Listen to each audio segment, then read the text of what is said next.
Yo, yo, yo, yo, what is going on, everybody? Welcome to another edition of AEW Collision. Boy, obviously coming to New York, New Jersey. Obviously, our buddy Earl is at the event, so hopefully everything goes well for him. But before we get into it, if you guys need to make sure you hit that like button, also hit that subscribe button, and definitely hit that and definitely ring that notification bell. That being said, we are kicking off with a quick, small video package with some of these tag teams with the Acclaimed, with Action Andretti and part of Top and Dante Martin. Or I'm sorry, Darius Martin, because Dante's out. And obviously you got the Guns and Bullet Club Gold kind of making some statements.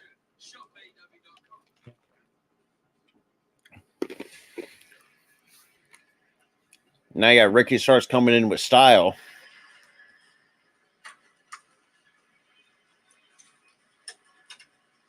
Tonight, we're celebrating absolute style, baby. And we are kicking off AEW Collision for Saturday, July 22nd, 2023. And Tyler will just be joining us very shortly, so it's going to be a lot of fun with the three of us. I just wanted to tell you to everybody else who's watching this on the All-Star Sports Network and Hardcore Sports Network. On this Saturday night collision, AEW, I have an announcement to make. And it's very pain and it hurt one of my feelings because I just received some bad news. Because my grandfather, Raphael, who had the same name as I do, he passed away yesterday at midnight at the age of 81. The doctor just called me on this urgent call with my family because he said not only he got COVID-19, but also he had a heart failure.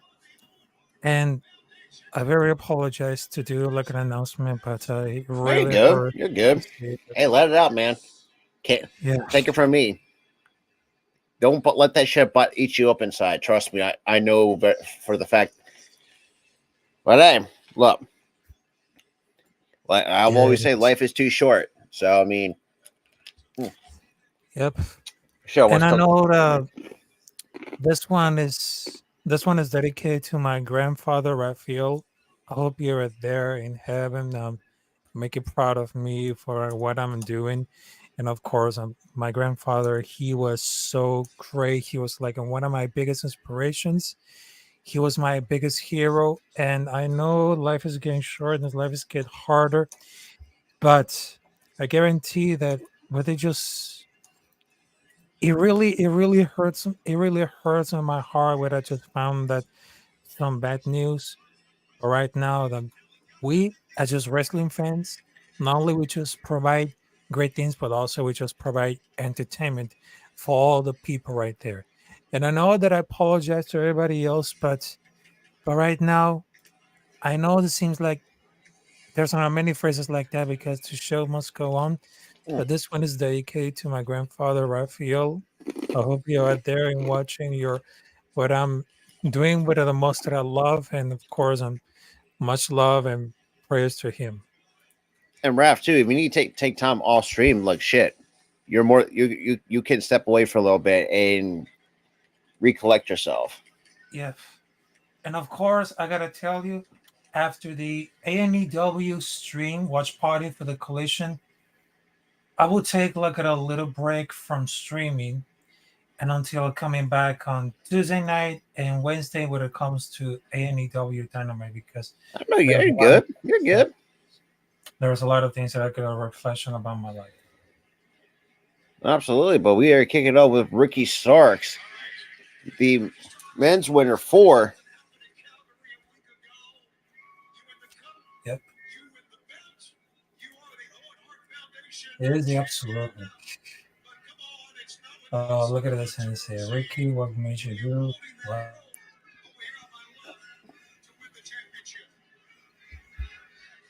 It's getting better right now. I mean, you deserve a chance by the crowd. Yep. I think it's getting over the back.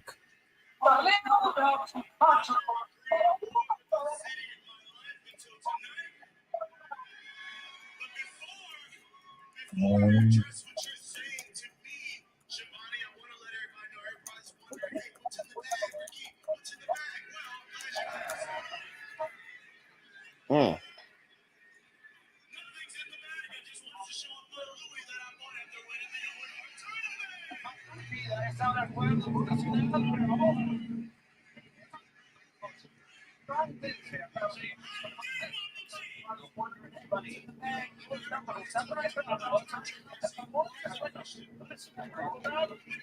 Uh, 20 years from now, someone asks me how many, not how I did it. And given the chance, if anybody else was in my shoes, which is Florida, by the way, they would have done the exact same thing. So the way that I see it, as long as they actually got the job done, the only way that I know how, and that's by any means necessary. Talk to me.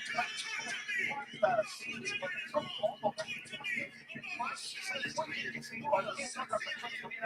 Charlotte. I think it's talking about it. now Ricky get a little fired up in the first 6 minutes of AEW Collision. I mean, that guy has a lot of talent. So you ain't wrong. And What's speaking of up, which, we got a fellas? third amigo in the building. Hey, Tyler. What's up, guys? How you doing? Fantastic. Awesome, awesome. Glad to hear it. How y'all doing in the chat? Y'all doing good?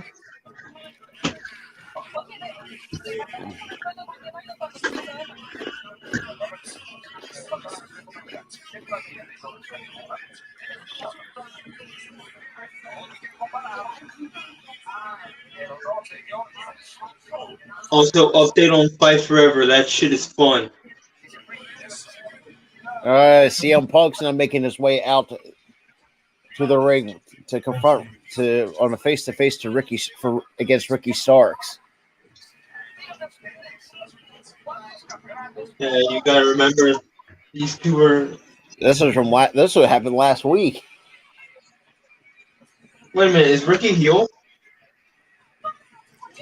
That's Oh like my he kind of god. the way how he's coming off as a heel. I mean, the way how he's looks and he's dressed. No, the dressing means nothing to me. I'm talking about like, is he like for sure a heel?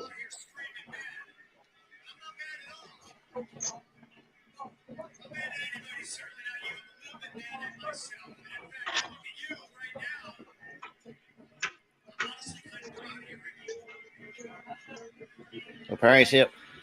Cannot stand here an honest man say that I've never cheated in anything in my life. Oh man! Whoa. I mean, ah, Already see a Punk calling out on that. It's okay. Listen, maybe New Jersey Devils had the wherewithal that Ricky Starks did. They would have made it out of the first round. Oh,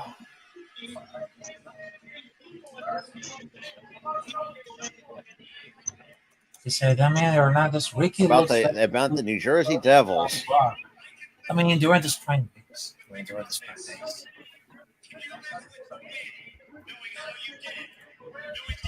I mean, this is during for the Damn! prime days. He did not just go there, dude.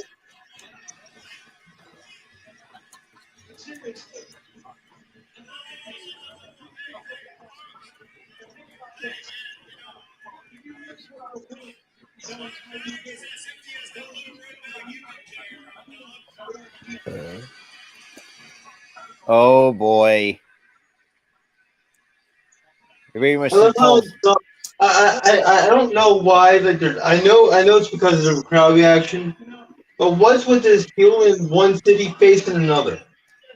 Shit they're doing with Punk. Like what in the hell? Oh, snap. Oh shit, he just pissed them off. Yeah, basically tell him say he's running away with his tail tucked between his legs.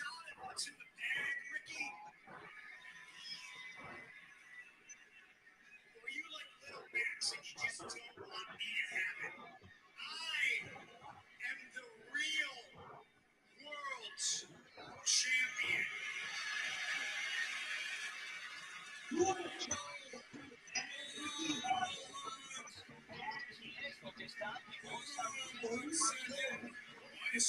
And now you got Christian making his way out here.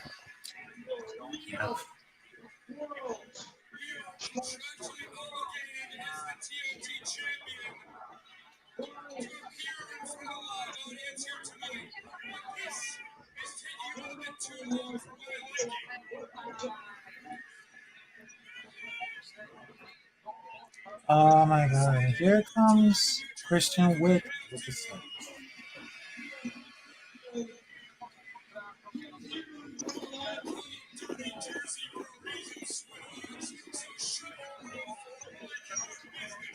Hmm.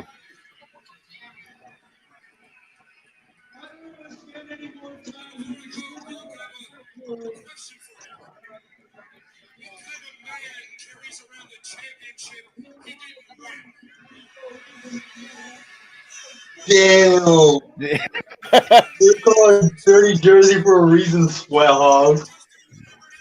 Yeah, that's Oh, God.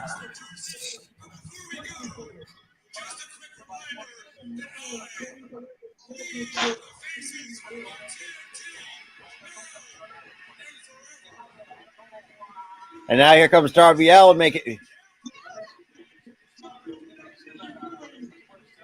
and the crowd loves Darby.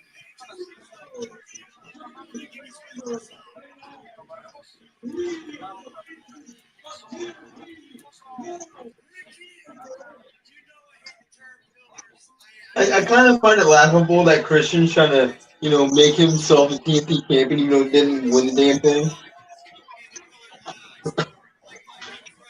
Oh my god. Darby's like, I'm gonna steal your shit. All right, bye. Yeah, interesting face paint choice for Darby this week.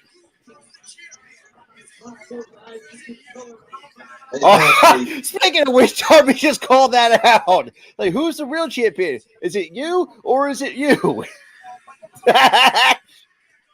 Oh my god.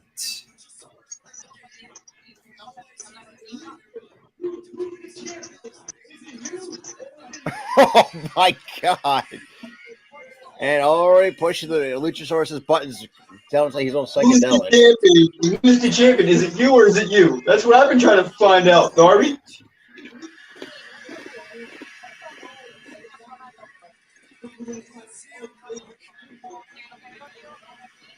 Damn, he literally told Luchasaurus is like, yeah, you took drugs, now you think you're a dinosaur.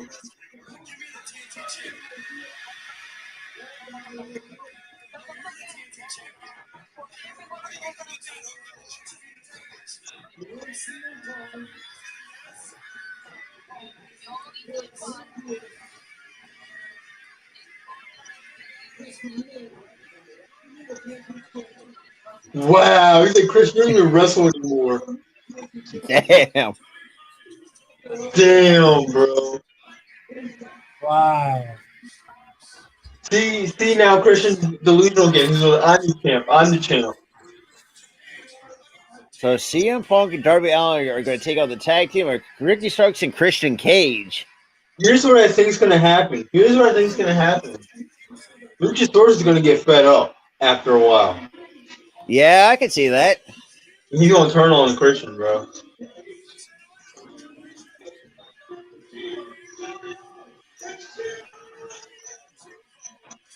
Bro, they announced a banger, bro.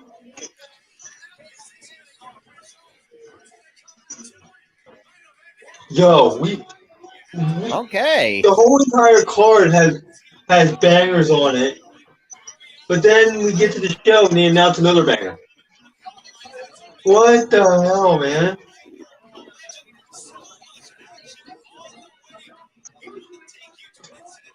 God, Nigel just never ceases to be a sharp dressed man, as they say. Yeah, he's a bad dressed guy, man. He can dress. Also, again, you guys, I was it's showing about easier because Kevin Kelly is over in Japan. another show earlier today with Andrade. And talking with security.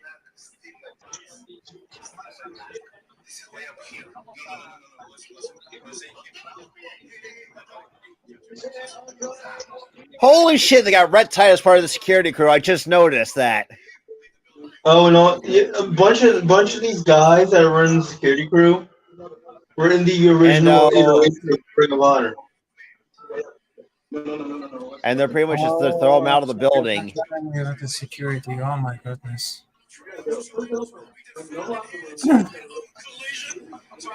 So, How can you manage security yet wrestle and Ring of Honor at the same time?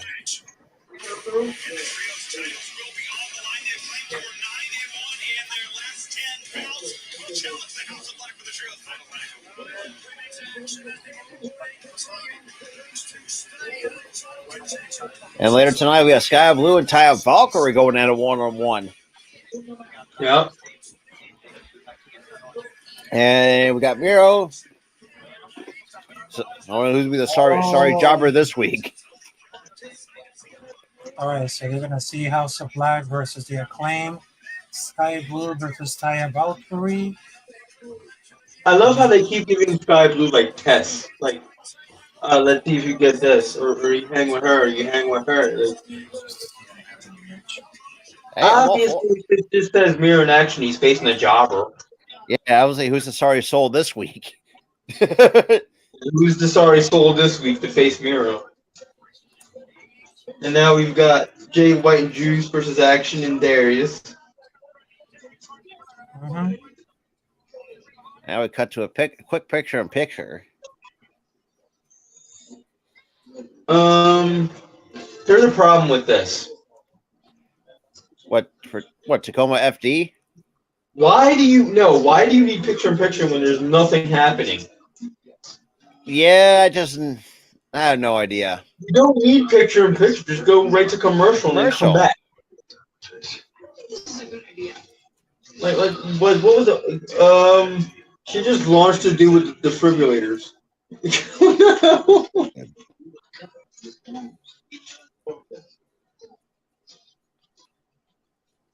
Yeah, I don't get that. Why are you gonna go picture-in-picture with this? Nothing's happening. Your guess as good as mine.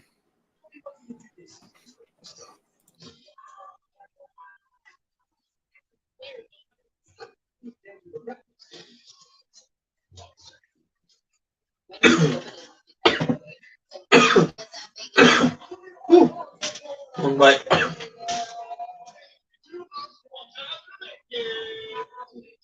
I'm not making shit.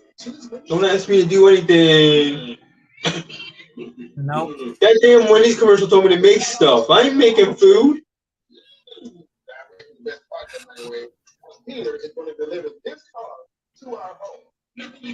Nah, if all my appliances start talking to me, I'm out. Oh my God, Tyler.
Yeah, there was literally no need for the picture-in-picture at all. No damn need for that.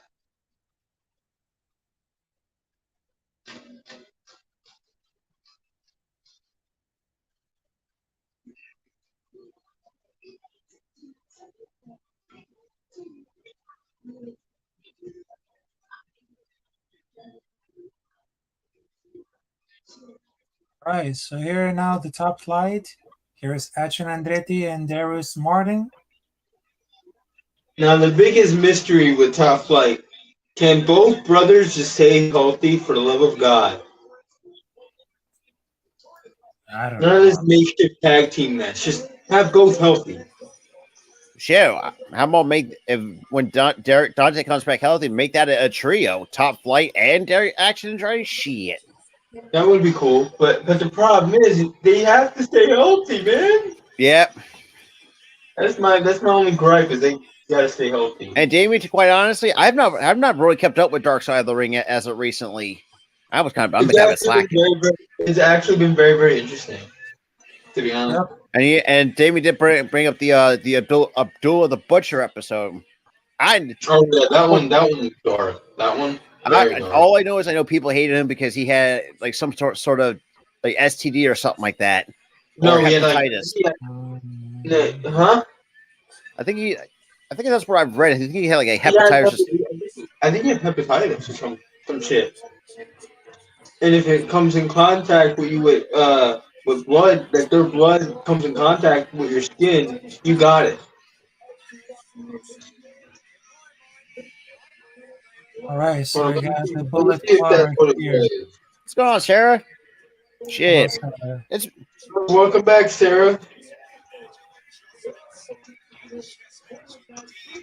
kind of interesting now that you have the guns along with Bullet Club Gold.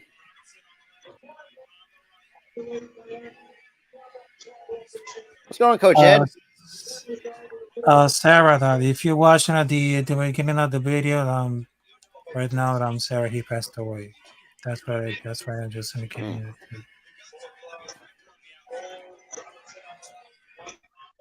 Hello, Coach. Hello.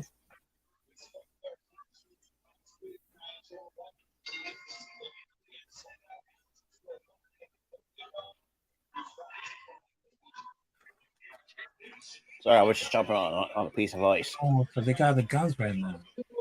All right. Alrighty, so you have Jay White already in control, and obviously you got a sorry poor sap going to have to take on Miro. So, well, the way we get this is it. Oh, another sharp knife edge chop. Good lord.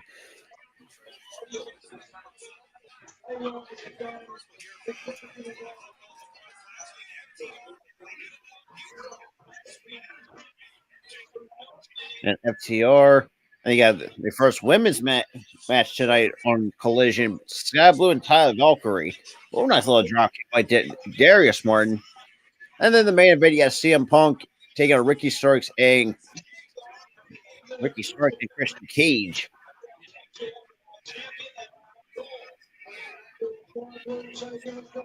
Oh, nice springboard. So cover 1, 2, no. So count out at 2. Overall, shout out to the 10 total people come hanging out with the three amigos for AEW Collision. Oof. Nice little wrist lock control up to the top. And nice little deep arm drag to Juice Robinson, who now eats a drop kick. And so does Jay White by Darius Martin eats a drop kick. Now double drop kick to Juice. And that's pretty much the Andretti and Martin. Rob. Abdullah had a hepatitis C. Oh boy. And another person would get it if blood got over him, and blood got over a lot of people. Yeah, I mean, first of all, Abdullah is a notoriously known blader. Yeah, he is. And obviously, this collision tonight is also sponsored by AEW Fight Forever. Enter the ring now, where you get what all your video games are at AEWgames.com. Yep. And trust me, guys, that game is fun as hell. You know what I'm doing right now? And what's that? absolutely dominating with Ricky Starks in story mode. Just dominating. What? I already won. I already won the Oh, world title. oh God! It dropped down.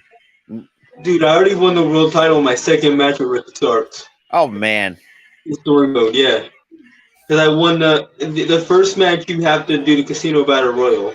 Won that shit. Then the next match you go to All Out. You win the title, and then I just dominated ever since. and Darius man eats a face full of the barricade by Bullet Club Gold Wow. and the rest and the guns.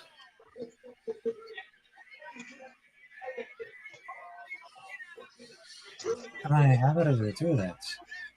Oh, he Uh-oh. just went right into the barricade. Nope, he dead. Mm. Nope, he gone. Nope. And we cut. So Oh my, Bullet Club Gold already in tremendous control. oh man.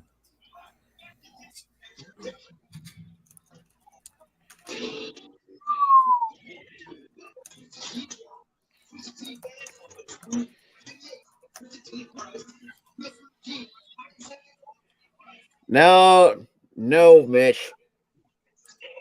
Oh, wait, what Hello, did he Mitch. say? No Orange Mitch Cassidy says question mark. Orange Cassidy. No, he's only there on Dynamite. No, it's not.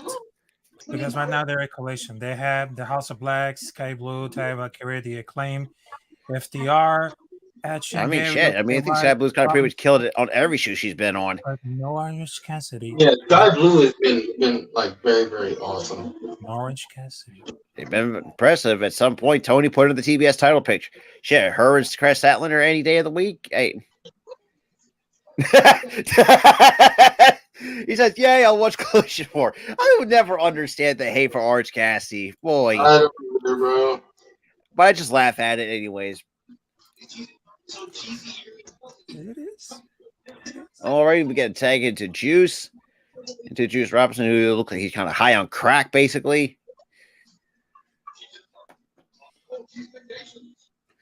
Oh, and of course, my extreme match decides to fucking buffer at the worst time. Yeah. God, these pictures are kind of boring.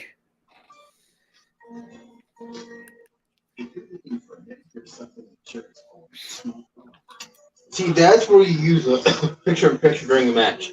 Not when there's nothing happening. All you're doing is showing the logo. Oh, yeah.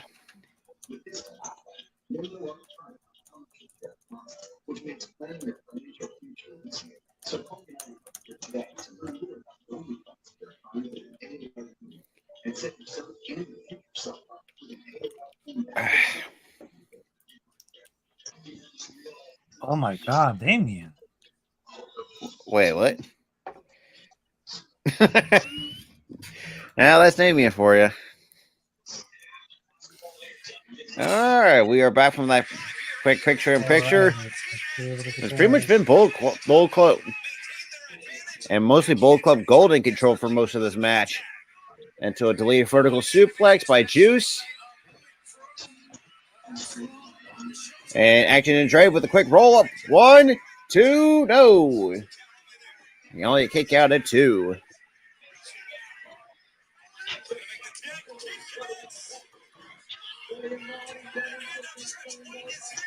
And Jay White with the tag. With a reverse waistlock. Under the legs he goes. Leapfrog. Now tag into Darius Martin. And one for him. And now in Juice tries to eats a boot. Oh, quick few multiple rights by Darius. Oh, and a knife edge chop. Oh, and back to another right. Wow. There it is. And big knees up. And Ooh. double DDT by Darius Martin. Into the cover on Jay White. 1, 2, no, just a 2.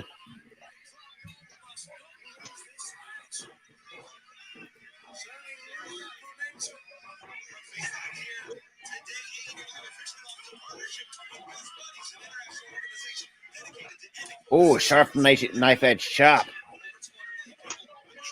Oh, well, damn. Almost like a face buster into the second turn and onto the second rope.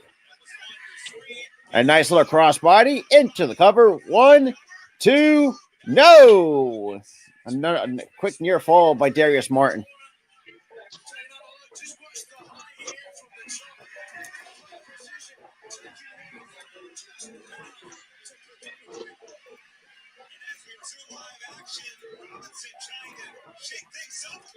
Oh, and Juice Robson.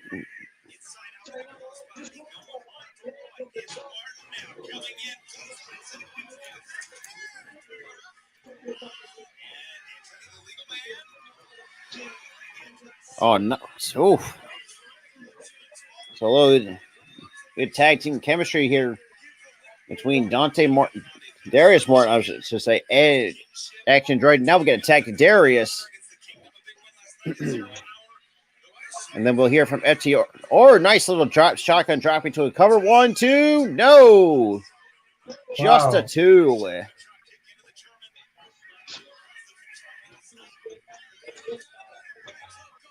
Then we get a tag.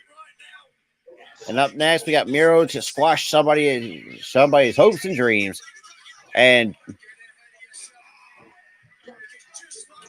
a little kicks in the midsection. We're missing another with it and hits another Enziguri. There you go. Oh! Ooh! Sharp knife edge chop. And tags into Juice. And Juice with a cannonball to the corner. And another cannonball to Action Dre right into the trio. Whoa.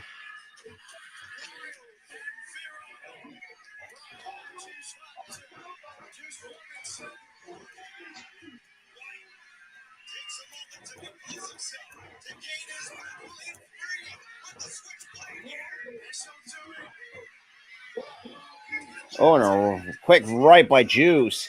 And, quick German suplex. And, inverted DDT. And then Dre, he is out on his feet. Go for a Blade Runner.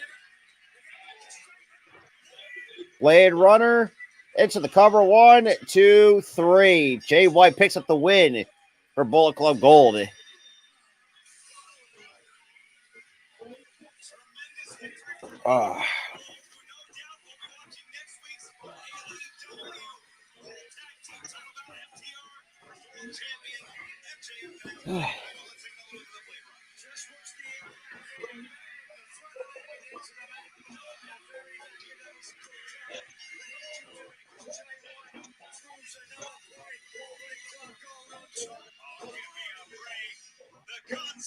And now they got the Guns now attacking.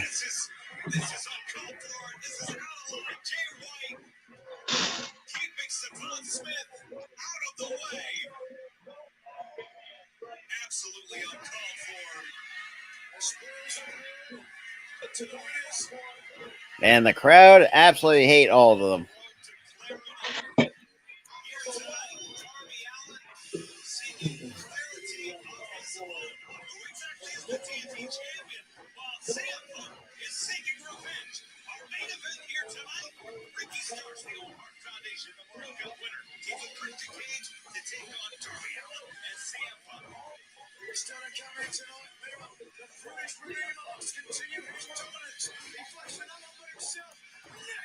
And Miro, we're going to get ready for a squash match. And nobody cares.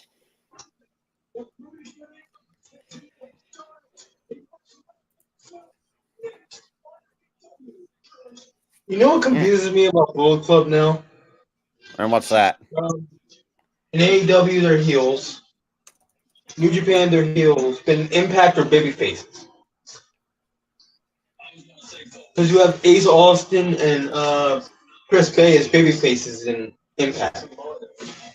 And they're in Bullet Club. Like, how in the hell does that make sense? It doesn't. Like that's what confuses me about Bullet Club. In New Japan, they're heels. In AEW, they're heels. But in Impact, they're face. It's just so confusing to me.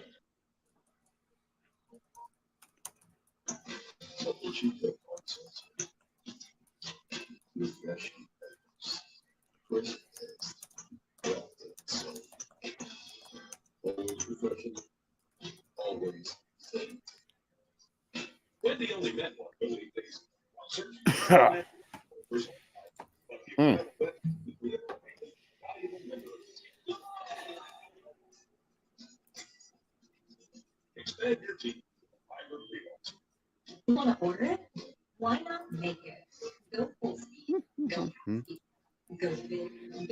Oh, oh,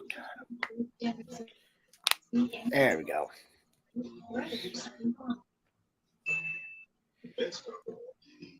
And Damien, to really answer your question, I think it just had to take. I think Miro has been doing a lot better. It just had to take the proper booking to do so.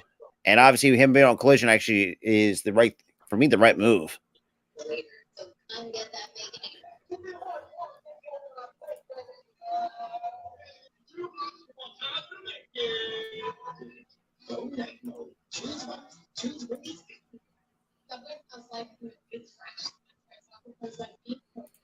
Mm-hmm.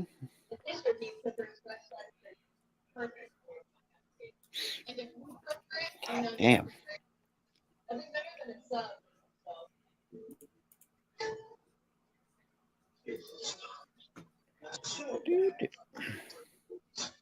Who needs that many plants? I don't know. Who the hell needs that shit?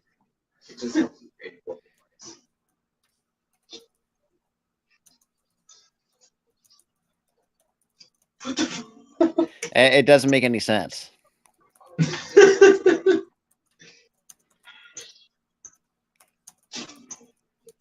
Okay, this guy is everywhere now.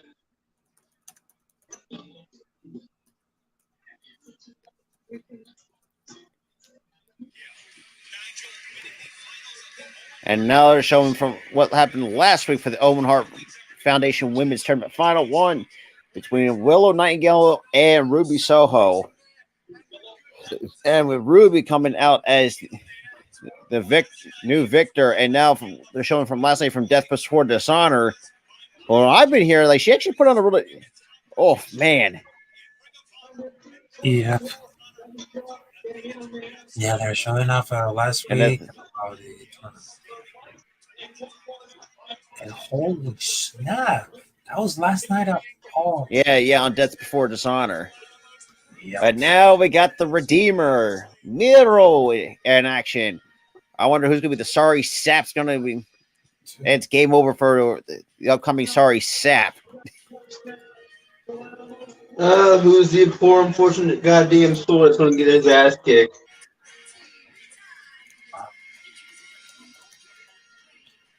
Here comes the Redeemer, Myro.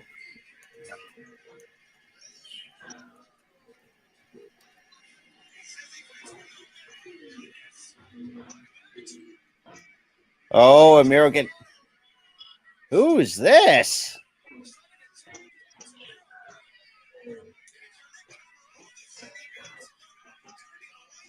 Nick Camarado's like.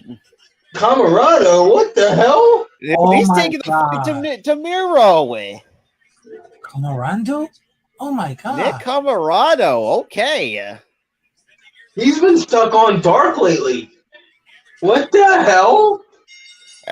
I have no clue. Oh. Oh, okay. So we'll cover what? Oh, just the one out of Miro. So we're getting two meaty men slapping meat. Pretty much. Quoting Big E, by the way. Quoting Big E.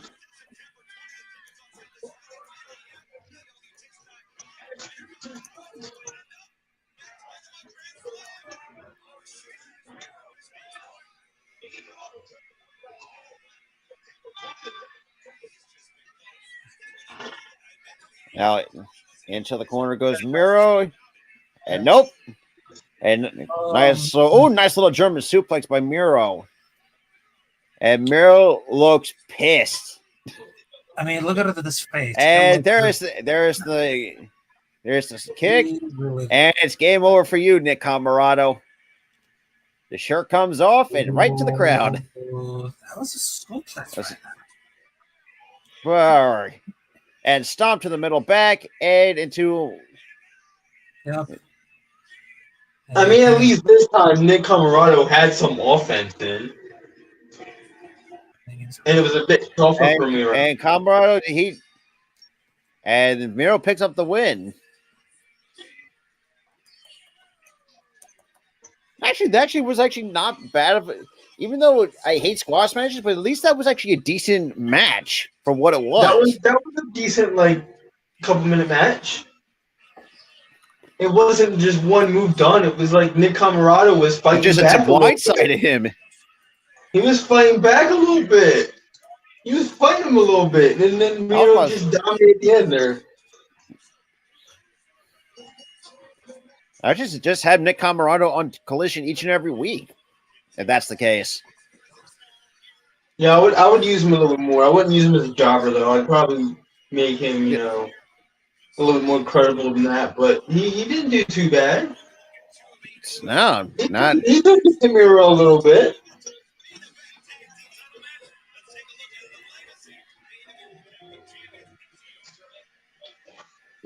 And now they're kind of showing the highlights of when FTR first arrived to All Elite Wrestling. Yep, way back in 2020.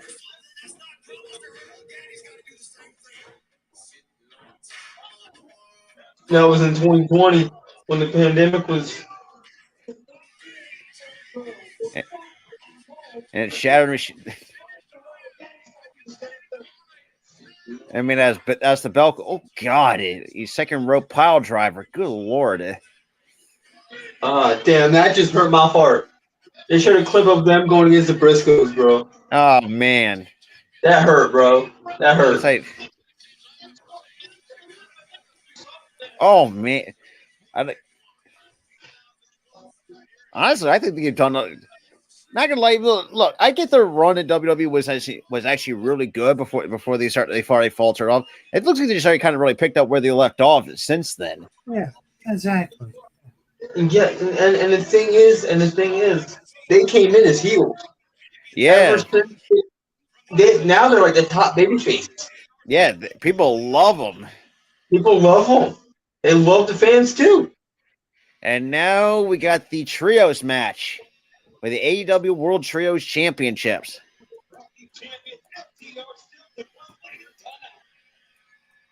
Wait a minute. Here comes the House of Black.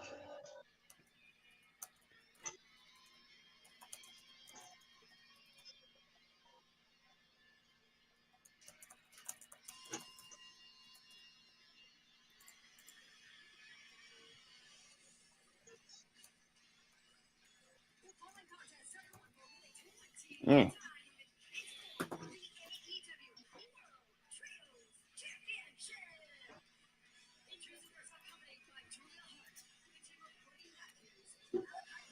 Did they get new music? I don't think so. I don't know. But as a trio, Hasselbeck or 15-2 as a trio. Yep. They've been dominant. They've been dominated. And after people were bitching and complaining, saying we need better booking from this faction. They got better booking. I mean, look at this for the House of Black. They have a record of 15 wins and 2 losses, but I think it's gonna blow their mind for the 2023. And look at this. Not only for all of these matches because of the very dark, but also they have a great booking in every single match. Yeah, you ain't wrong. Yeah. I mean, plus, shit. Take it from Malachi Black's side of things. I mean, the dude got WWE dropped the ball with him, and AEW really actually redeemed themselves. It had to take time, but boy, as Malachi Black looked better as of lately. And now we cut to a quick picture-in-picture sponsored by AEW Fight Forever. Yep. Yeah, they still got it. No, looks like Malachi shaved a little bit. Yeah, I've noticed. Yeah, I've noticed that. He shaved. He shaved because I was looking at him and saying, Ah, "Who is but this?" a baby face Malachi Black. Who would have thought? Not me. Who? Never thought that he would shave that off, man. Or at least trim it. He shaved it completely off.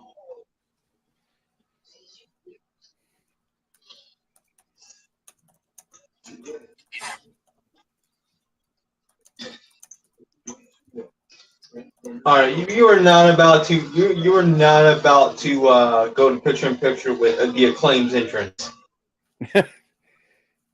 That's gonna piss me off. Mm-hmm. No, y'all better be just standing around and keep playing that music until that picture in picture ends. You better not show the Acclaim's entrance and them coming out with this being in picture in picture. That will irritate me. Of course, a commercial. When's the last time Bad Bunny was ever in a commercial? Huh? When's the last time Bad Bunny ever been like a Pepsi or any type of commercial for that matter?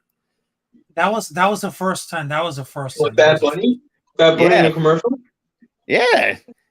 The only commercial I seen him in was him promoting a movie that he was in. Oh, that was like at the promotion. Yeah, that was at the promotion. Yeah. It was just a clip of him. It was just a clip of him in a movie. That was it. But him in an ad promoting a product, he's never been in one. Oh yeah, they're just gonna wait a little bit and then they'll do the Acclaim's entrance because you cannot do the Acclaim's entrance. Nope. During a commercial, you can't. You just can't. We got to hear the disses. Did you see the video I sent you on Facebook, Rob? Oh yeah. Look at Max Caster was going in, bro. Gotta love it. Shit.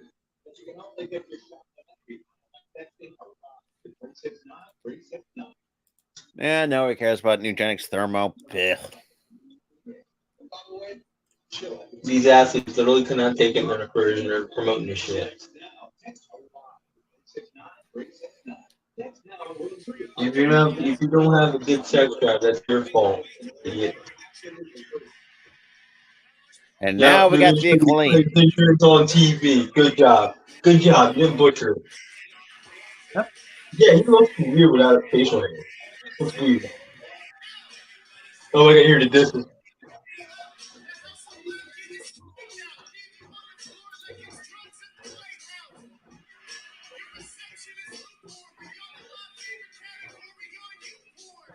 All right, I got here.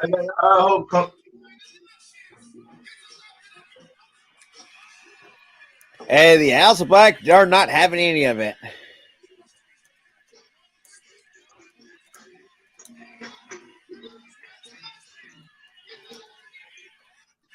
Hey, buddy, you looking kind of nauseous. Uh-oh. Woo! Yep. And yeah, they just so it looks like so we got 2/3. And Buddy Matthews with a kick to the back. You got part of a rap, but you couldn't get the finish because Buddy came in flying.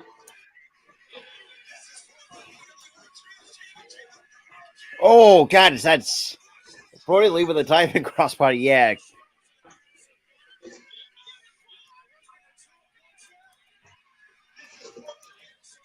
I wonder if part of why he's pissed off is what Rhea said yesterday. I guess so.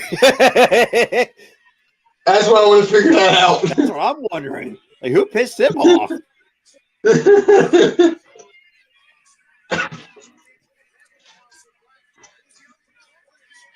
And Buddy Matthews, oh, geez, with a knee to the gut. So pretty much just turns to a 3-on-1 handicap match at the moment. Oh, in the back, nice back elbow. Oh, and a punt kick to the shoulder. Into the cover. 1, 2, no. God, Who remembers that one match that Bryce Rensburg did with the Invisible Man match? I started cracking up laughing. I was like, what the fuck is this? Bryce Rensburg, what the hell? Yeah. No, yeah, it was like Invisible Man versus Invisible Man. I was like, what is this? Like how far have we? Oh God, what a back Oh, elbow! and remember when Joey Janela fought somebody else in the social distancing match? Oh yeah, And they yeah, literally I forgot touched about each other that. Oh man, Bryce back Rensburg in always puts himself 2020. into some like the weirdest matches I've ever seen.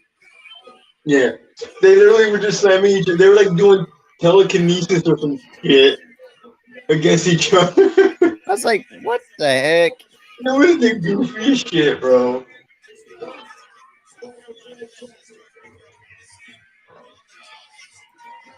They'll be in Hartford, Connecticut next Saturday. Greenville, South And Carolina. Greenville, oh, South Carolina, August 5th. Greensboro, North Carolina on the 12th of August. Lexington on August 19th. In Chicago, September 2nd. Get your tickets whenever if they're still available, get your tickets. yeah,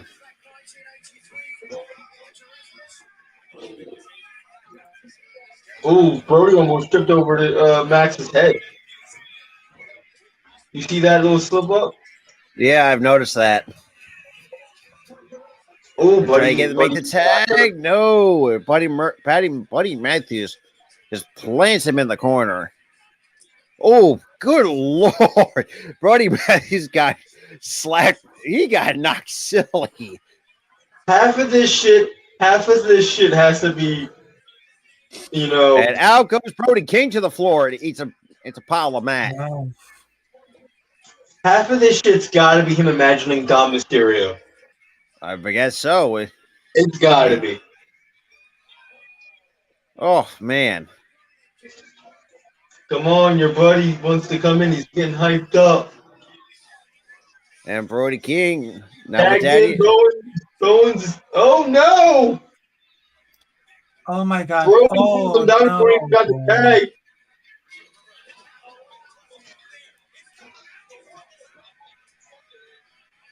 And now Billy Gunn is after him now.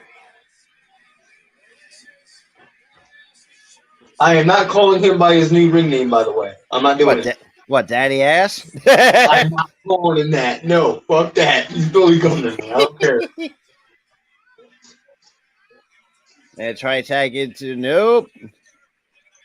And then tag into Malachi Black, right into the belly gun. And a couple of big rights. And Malachi. Oh, one splash into the corner and to another. And here comes Brody King with a close. How do these announcers call the match when he's in the match and call him by the new name without laughing? Man. I have no idea. How the hell do you not do that? The fact this man is doing that shit, that dude still got it, bro. Yes, you would think, with somebody at his age would you see a decline? You would see a slowdown, but no, it's over. But Malachi Black just so weird without that damn beard. Yeah, it's strange, bro. I guess like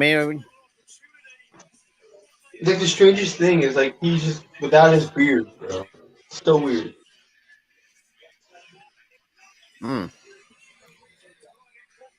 So the House of Black retains In dominant fashion too. It wasn't even that competitive, to be honest.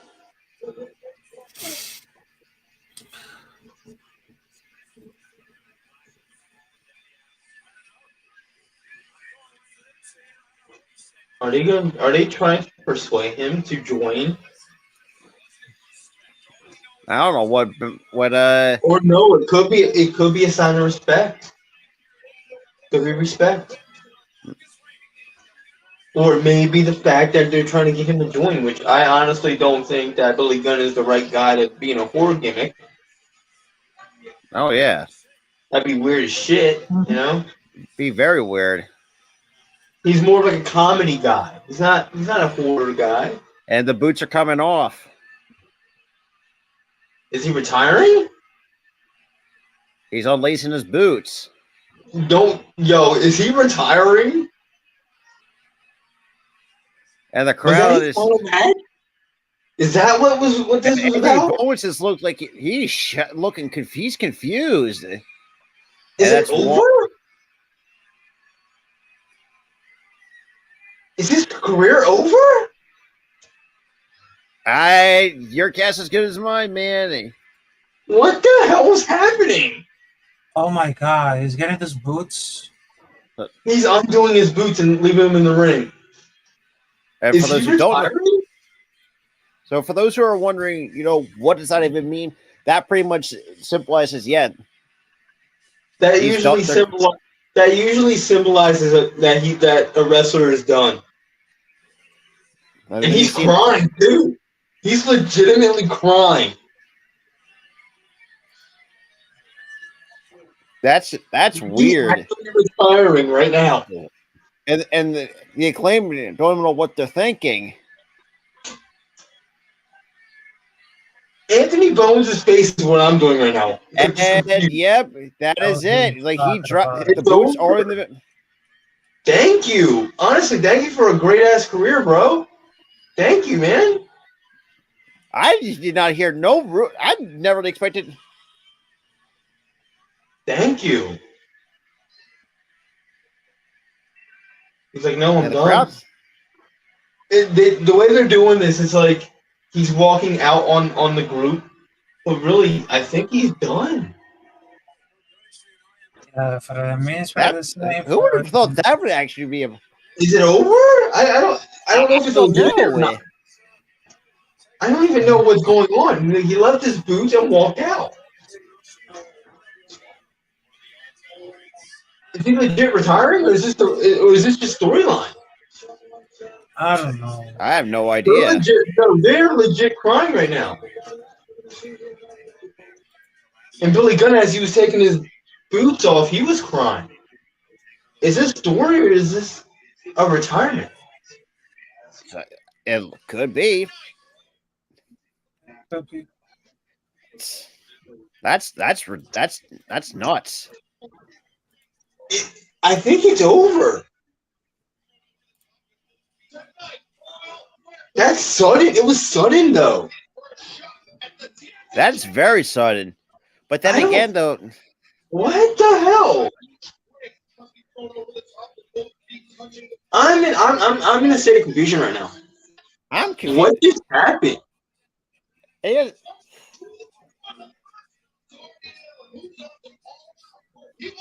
Let's just see. I want to see what Yo, I gotta see next week's show because what in the hell? I think we just saw a retirement.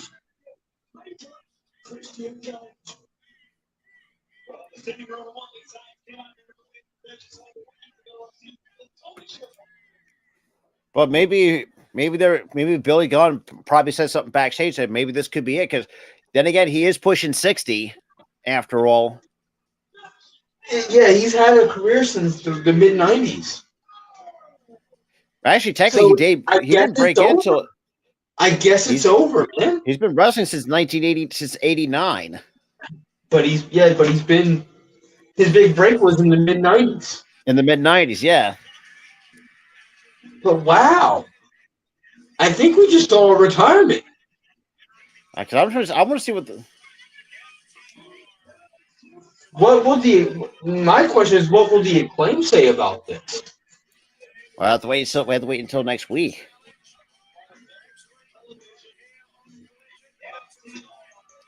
But as he was taking off his boots, he was legitimately crying, like hysterically sobbing, bro. I mean, anyway, we got FTR coming. We're gonna hear from them. Like, I've never heard nothing about a retirement match at all. It was just sudden. He just started taking off his boots. And the thing is, what makes me think it was legitimate was that Malachi Black whispered something into his ear. And then and then I think shook his hand or something, or gave him a Yes. pat, and then stood up and walked off. So I think it may be legitimate. I, wow. Well, there. Well, if that If is that. the case, if that's the Thank freaking you. case, thank you, Billy Gunn. Thank you, Billy Gunn, for everything. Especially after what? Jeez. Almost what 3 decades of worth of like He different was our moments, entire childhood. which is crazy to think about it. He was part of our entire childhood, bro. Yo, if it's legitimate, thank you. Thank you for everything.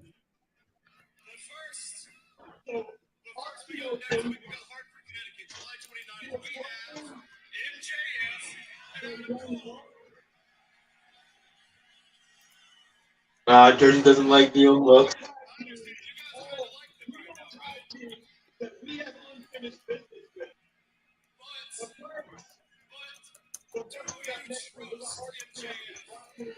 Oh, that's a big question. And now that's another question. Will MJF turn on Adam Cole next week?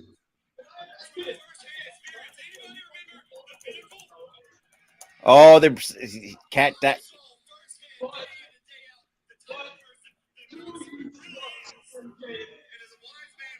No. Hell no.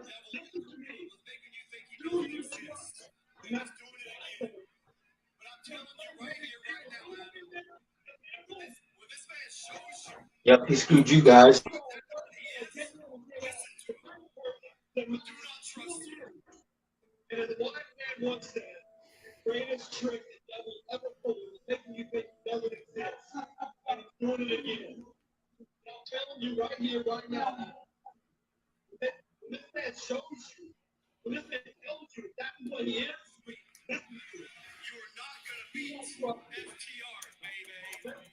Yep. They got a point. They got a point. Listen to them.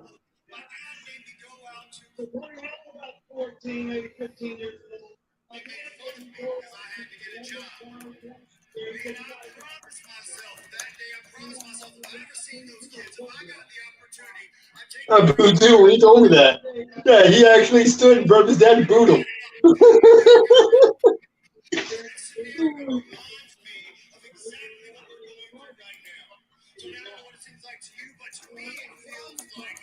Oh, boo.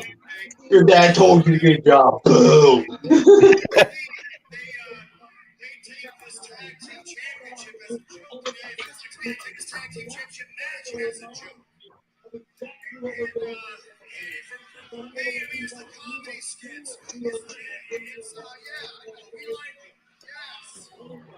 Mm.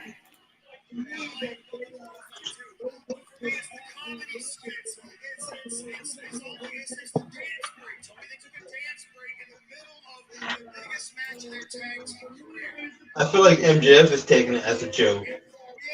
To be honest, MJF is using Adam Cole.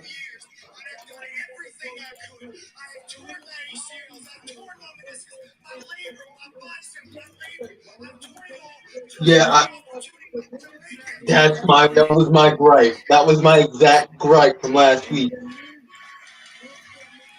Dax, you were right, man. Dax is absolutely right. That was uncalled for what happened last week. Damien, we did. I never we didn't even get it. We were told that this was a potential retirement match. Yeah, we didn't know about that. It was like So that's after the match, he just stayed the ring and he just took off his boots crying. That's just And then like walked off. He left the boots in the middle of the ring, which usually symbolizes retirement.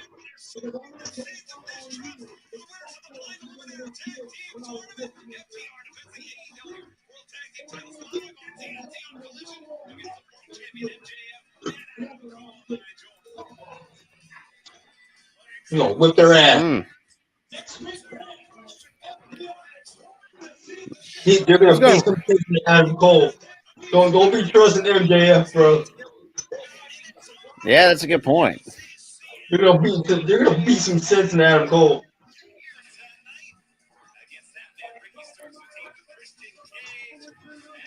That there's I keep saying this. One of the reasons why I love FTR so much is that they're old fashioned. Oh With the whole yeah, 80s thing and that style of and wrestling. people love it. People love it, yeah. And up next, we got Sky Blue and Taya Valkyrie going at it 1-on-1.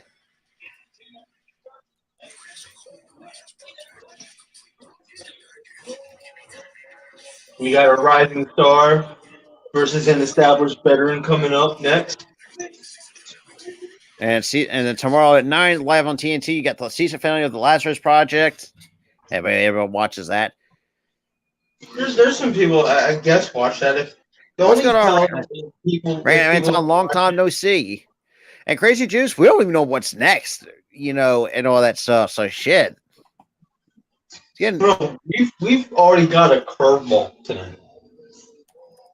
A curveball. Like I don't even know. Like I'm still trying to process it. This curveball that we got. Like I don't know what to think. It's still on my mind right now. Like what happened? Yeah.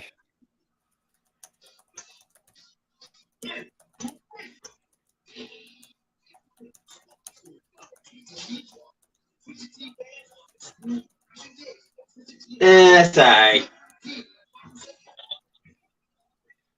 Wait, what's all right? The Twisted Teas. Ugh. That's ass. Nah. Everything I drink is eating his ass. Bud Light stinks. Yeah, Damien. And so I'm does not. that. I'm sorry. It's the taste. It's the taste that does it for me. And for Twisted The Tea. aftertaste is kind of there, but the taste is fine. But yeah. I don't know, Damien. I don't know. It's kind of hard to really see that. And to be honest, I was hoping that if the AEW thing didn't work out and he left for WWE, that they would have a New Age Outlaw reunion and then they retire that way. But like this, in AEW, in AEW, bro, like, I don't know. I don't know either, man. Like, dude, I am confused. I'm just as confused as you are, Damien. I am so confused.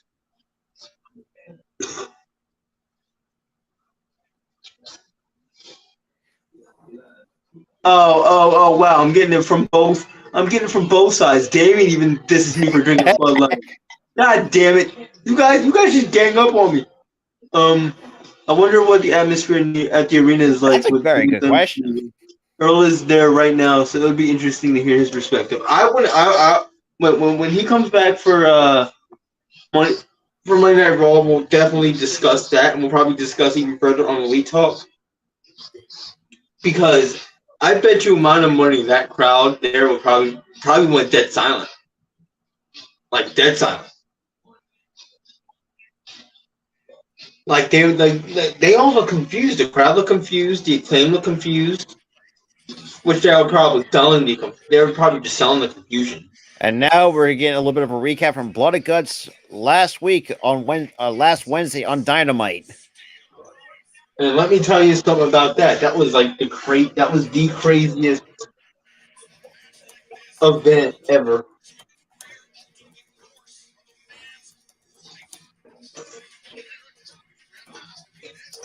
We got a freaking nail bed in that match. A freaking nail bed. And I've seen the Tower set to me where Ibushi decides to purpose after the match decided. The faces in the background killed me, right? Hangman's laughing his ass off, and Kenny's like, "What the fuck, bro?" That's like, hey, that's Kenny Omega. That's not Kenny Omega. Kota Ibushi.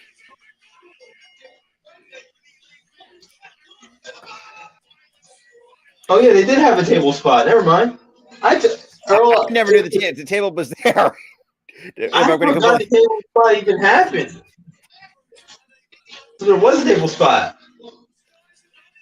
I told you guys on Elite Talk there was no table spot. I'm sorry for No, there was. because I forgot there was a table spot. And then Ibushi apparently just sentenced himself through a goddamn bunch of thumbtacks because he's a damn freaking psycho. And we got an upcoming. Let's be real. Probably the best homegrown upcoming star they have right now in Sky Blue.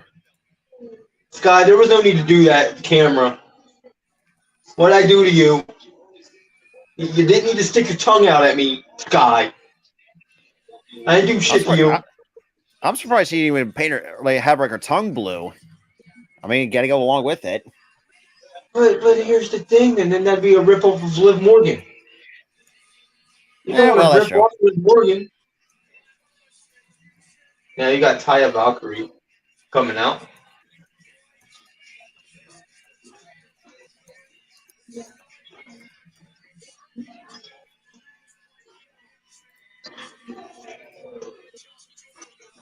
She hasn't actually had a really good record, to be honest. 85. I mean, it's decent, but usually people who are dominating like have like a 10-4 record or whatever, or a I don't know. I don't think she's. Yeah, I'm with you. She's pretty much floundered. Like, oh, I don't know.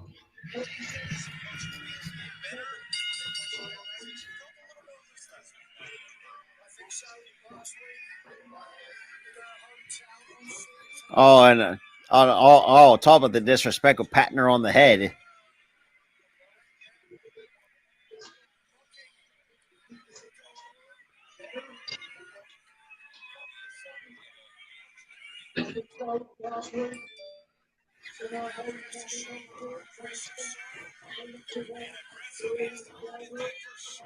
This guy's just like, this bitch. It's like, all right. You want to play that way? Kick to the back. You want to play that way? We'll play that way. She's like, all right. Yeah, Sky, yeah, I don't think that's gonna work. Yeah, you're getting swung. Like, look at this, she's getting swung. Yeah, I don't think that was gonna work, Sky. God damn. Yeah, I think the people only care about Sky Blue because they love to a woman that's like double my height and probably a little bit. Sarah, to answer your question about Kota. Well, speaking of Earl, there he comes. Dude, what in the hell was that reaction to the Billy Gunn thing? Hello, everyone. What's good, Earl? Damn. Live from Section 8 in Newark, New Jersey. This is the AEW Collision. We're having fun tonight.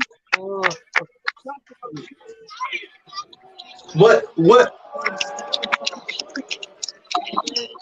But the biggest question of the night. Are you guys enjoying Collision? Yeah. But the biggest question of the night. What was the crowd reaction to Billy Gunn? It was a holy shit moment.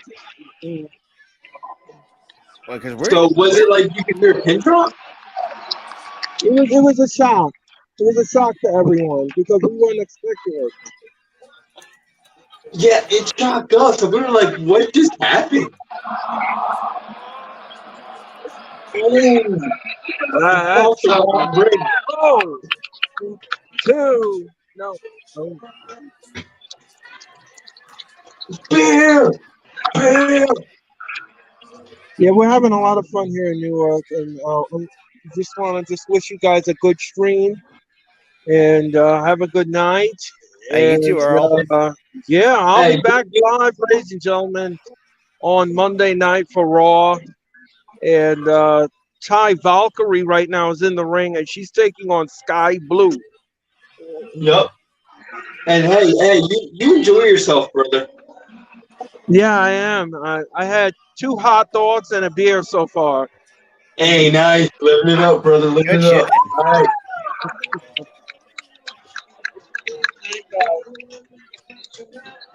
See you, brother.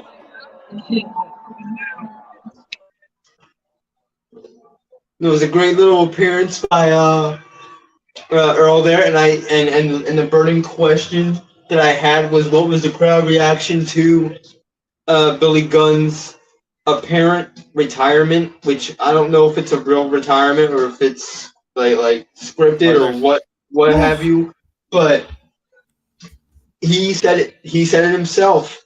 What we were feeling, a lot of confusion, a lot of shock, and we don't know if it's a real retirement, if it is a scripted thing where he leaves the acclaimed. We don't know, and we have to wait till next week. we gotta wait till next week. If he has a retirement speech and that whole shebang and it's real, then thank you, Billy Gunn, for everything. Thank you for a great career and entertaining us for 20 plus years. Because you weren't really a world champion anywhere, but you entertained the hell out of us for years.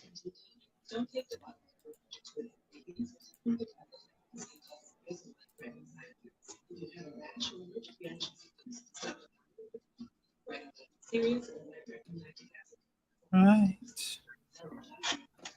And it looked like Earl had some good seats at this show.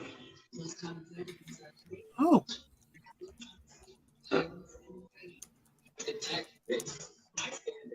Do you guys know if Ibushi has signed a contract with AEW, or was it him They being don't a really announce anything about that. I think as of right now, that was a one-time deal. Him being in AEW for that week. I'm gonna look up the Ibushi thing. I almost call it a situation, but it's not really a situation.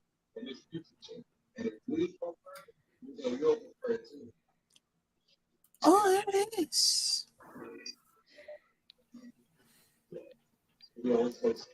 Oh my God, he got a great seats. I tell you, Earl got a great seats. Yeah, pretty much. Yep. All I'm seeing is Jim Cornette's talking his shit about what happened last week. No shit. He's always talking shit about fucking people, bro.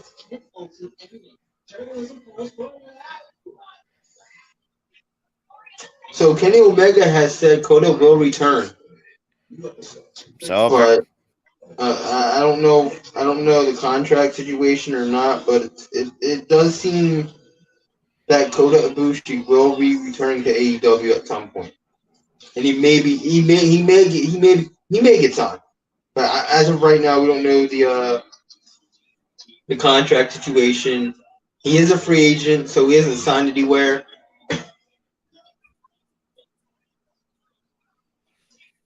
Mm.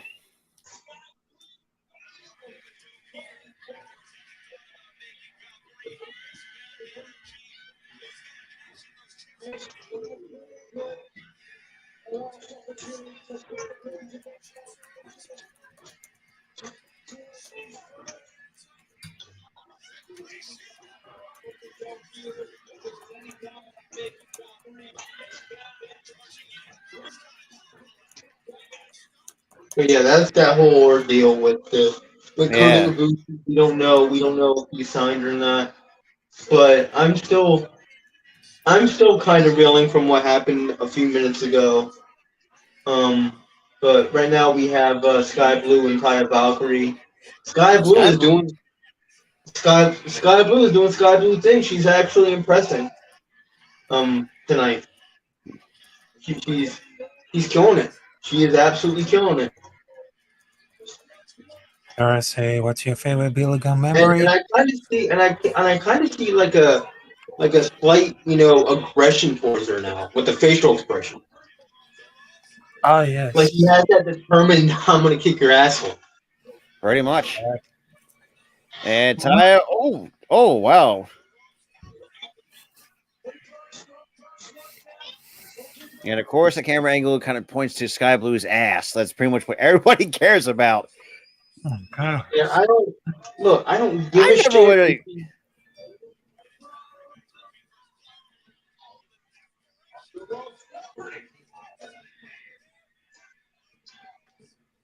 Yeah, that's all I ever see is like slow motion videos and the camera's like pointing at her ass. I was I'm like, like, what damn, like, infatuation dude. with this shit? What do we have? Like a cert? Like a cert? What is this? Oh God, curb stomp right to the mat. What's happening? Oh, my What's God. happening? Oh, clothesline. Yep, she's seeing stars. Good night. Yep. Oh yeah, I've seen that movie And before. Taya Valkyrie picks up the win over Sky Blue. I've seen that movie before. He picks up the wrestler with the arms and then pow right in the back of the head. That's always been her finisher.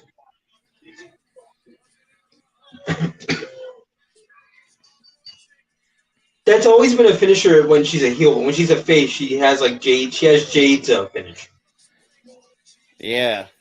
But right now, she's kind of like in between being face and heel, which is weird.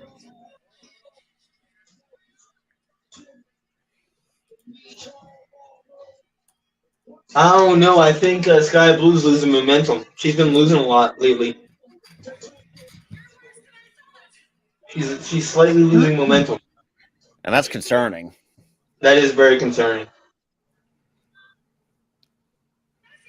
Oh, she's kind of promo.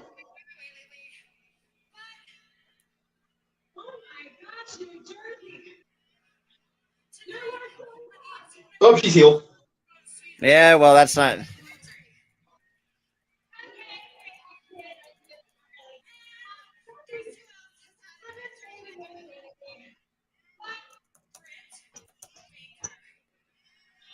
And now she's directing her attention to Britt Baker.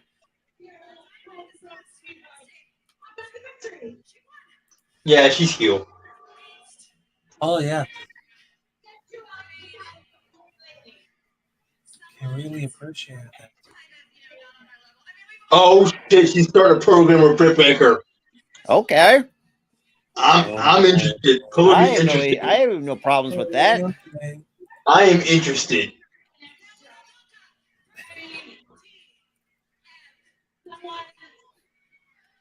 Then again, though, I wouldn't. I mean, didn't most of us say that? Well, we didn't really say.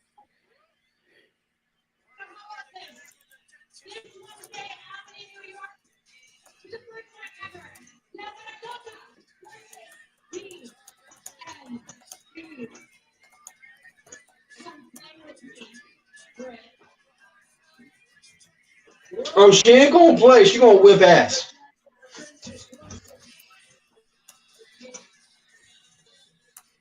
But wow, color me goddamn interested. Yeah. A babyface Britt Baker versus a heel Taya Valkyrie. I am interested right now. This is gonna be a barn burner of a fight Oh, sweet room. on Wednesday.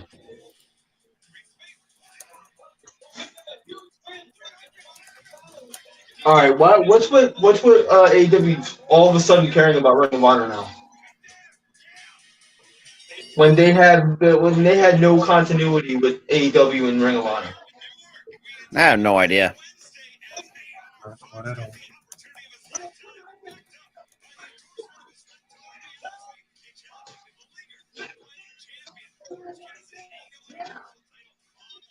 I mean, that was a big win for AR though, against Shane Taylor. And Darby Allin and Sway Strickland were going to go at it 1-on-1 on Dynamite. And obviously, we're getting the first match of the program: Britt Baker DMD versus taking on Taya Valkyrie. Oh, And man. who the fuck is Gravity? Huh?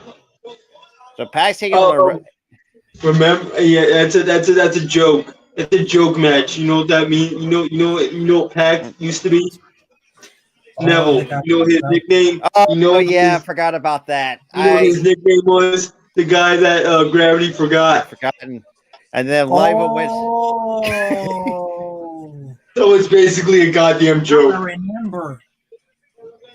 Oh, the guy John Moxley and Cody Castagnoli. Hey, I wonder if John Moxley's going to bleed next week. I think I talked to her about MGF and Adam Cole.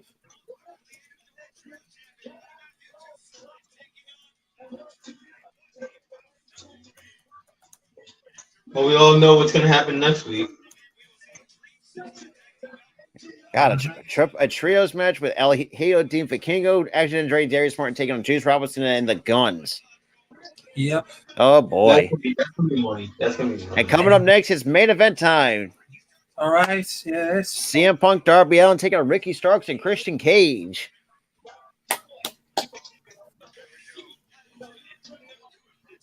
Oh shit!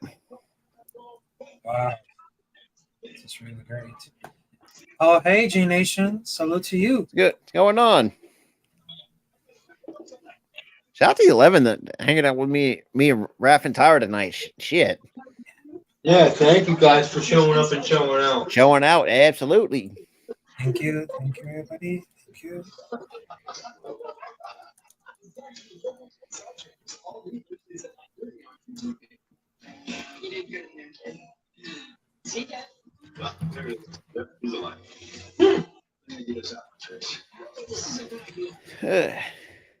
All right, let's hear for the get over here. Okay. All right.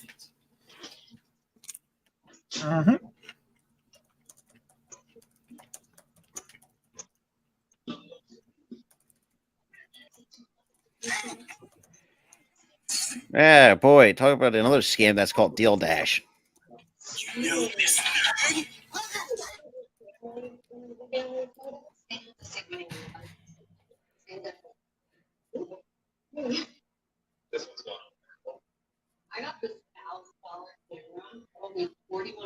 Ooh, good for you. Nobody cares. I wish a game system cost 50 cents. I mean, shit.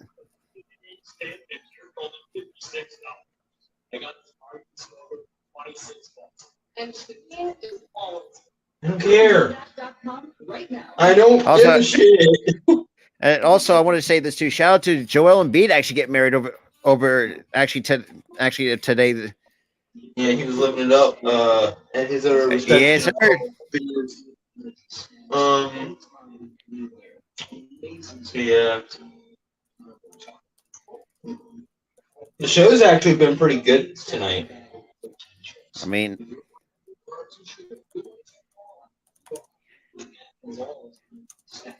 Oh, wow, man.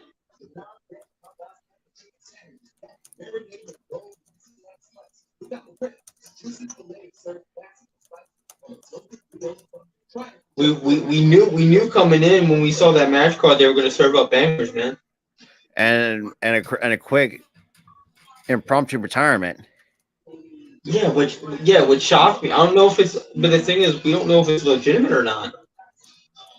Like, I don't know what's going on with that. I'm looking this shit up, to be honest. Like, I don't.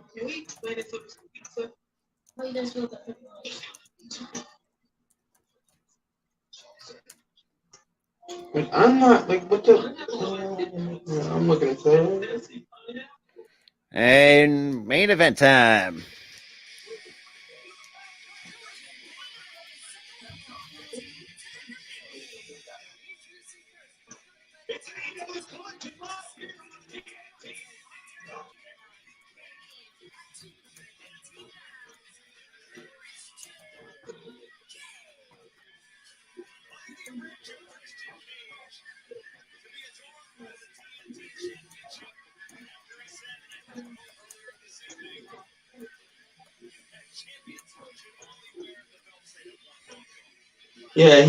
Yeah, that whole thing was him teasing retirement. I mean, So he didn't really retire, he's teasing it. did he say like in an interview that he actually thought of? Which I think is going to come next week. He's going to announce his retirement. I mean, shit. Regardless, still, thanks for the 20+ years of entertainment. Yeah. Here comes the wannabe TNT champion going up against It's a tag match, Darby actually. in the tag match. And next week, AEW Collision will be in Hartford, Connecticut at the XL Center.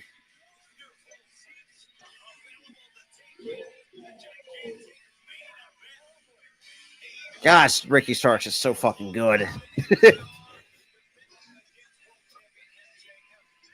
Yeah, I gotta tell you, he's really absolute, and he's in the prime time. He's in the prime moment.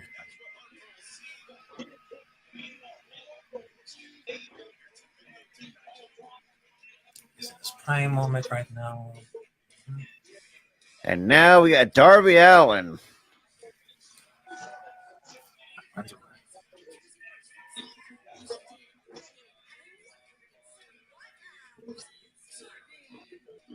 Okay, a little bit of an interesting entrance by Darby.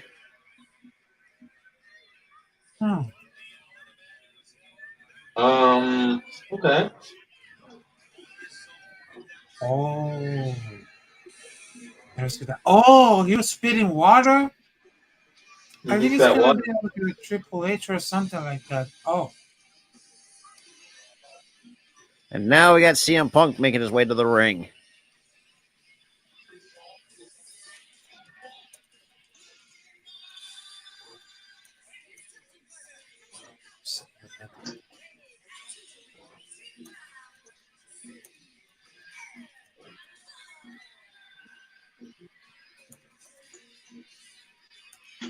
There we go.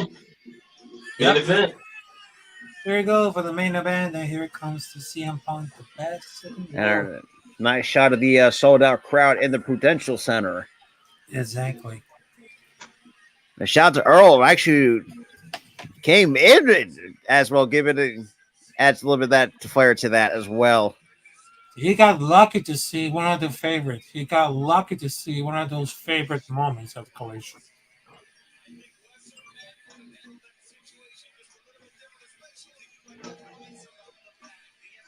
Mm-hmm.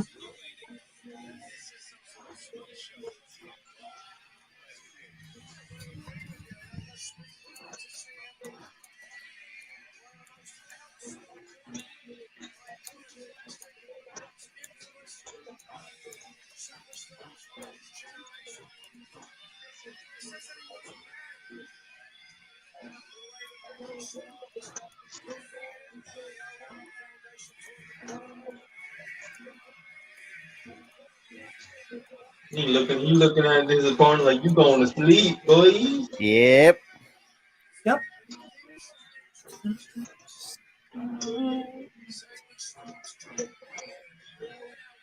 Yo, the last time we saw Christian and CM Punk in the same ring, I believe it was 2011. Sam, who would have thought? Damn. Wow. Or maybe 2012, 2013. I'm not. Wait, when did Christian first initially leave the ring?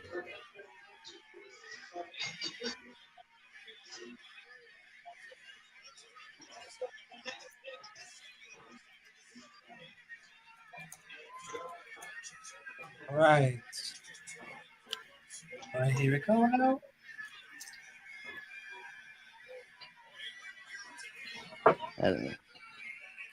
Time to get a fight right now. All right, the count of 5 and a quick roll up by Punk. 1, 2, no, just a 2. Now the roll up by Punk. There. 1, Wow. no, just a 1 count that time. And always go for the GTS, and Starks back battles it out.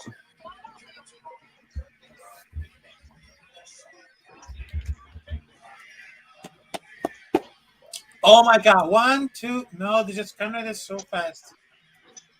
1, 2. No, they just counted it 1. Uh-oh. Oh my gosh. Jeez. It was.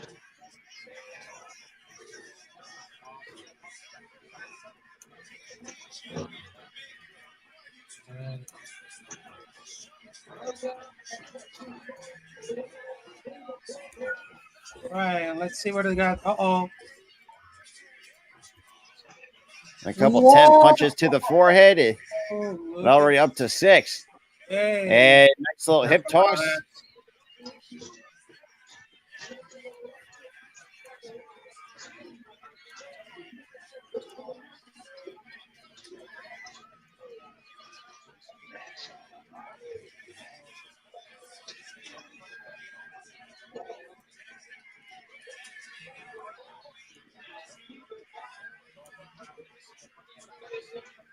The last time these two guys were in the same ring, were in the same company as active competitors, was early 2014.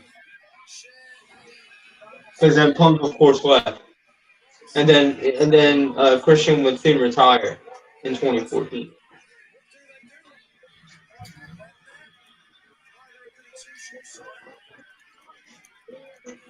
Uh-oh, here it comes. Here it comes. Oh my god, you gotta be careful with that.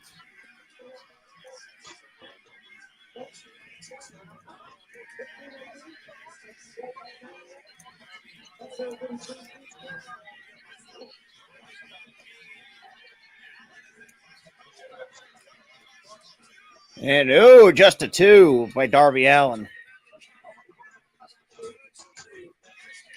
And into the ropes goes Darby. Blocks a hip toss. And goes with a backslide. 1, 2. No, just a near fall for Darby. Oh, and a quick. Come on. Oh, 1, 2. You gotta be careful about that. Oh my god. Uh oh. Oh. 1, 2. Nope. Not at all. Uh-oh. What? Holy shit. Oh my. And Ricky Starks doesn't even want to get tagged in. And Christian, almost trying to almost eat.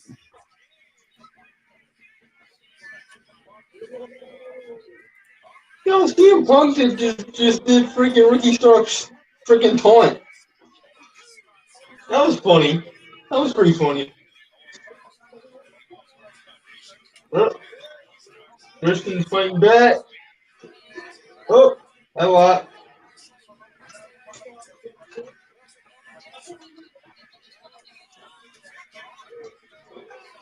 Oh, bro! I swear that man is freaking like top notch in the video game. I'm telling you, bro.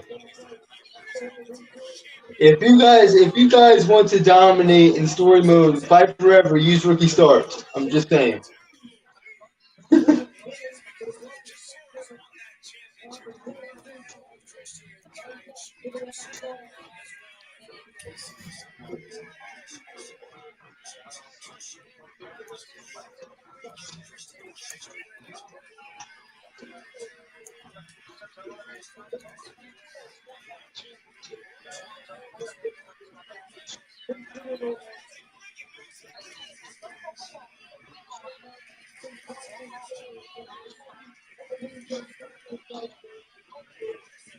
Oh my god. And CM Punk going to the outside, taking out both men.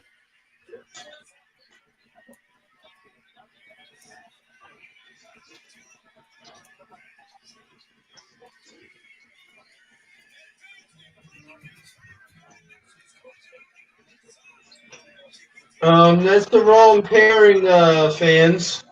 Why are y'all chanting double clothesline right now? Oh my god! Oh, look at this! Oh, what's it gonna do, Darby? What's it gonna do? Oh my god! You really dive backwards. Wow.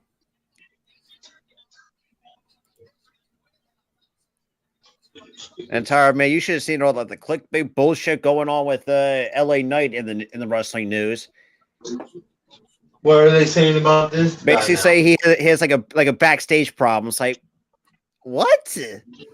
I was just like, oh my goodness. He may have a backstage problem. I don't know.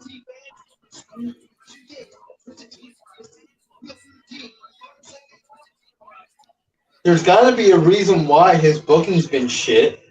I'm Jimmy Dean, and only one thing. So pretty much said WWE's LA Knight is reportedly bad at backstage politics and has a rep for rubbing some people the wrong way. That was the article headline. See, that may be the case though, because his booking's been shit. They were planning to push him by SummerSlam. Now that's not going to happen. There has to be a reason.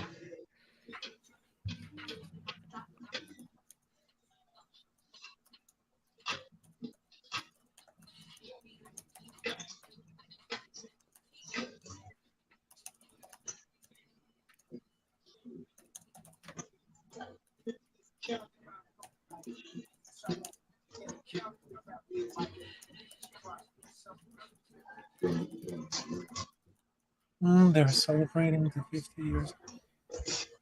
What's going to happen?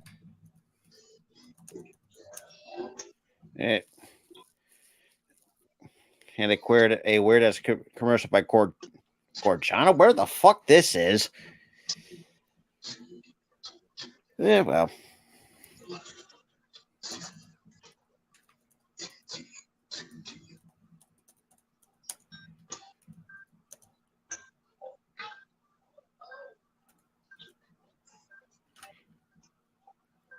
Oh, this is just jewelry. And shit, we're almost getting close to what is it? And obviously we got stayed up to cancer. So I mean, Saturday, August 19th, 8/7 Central.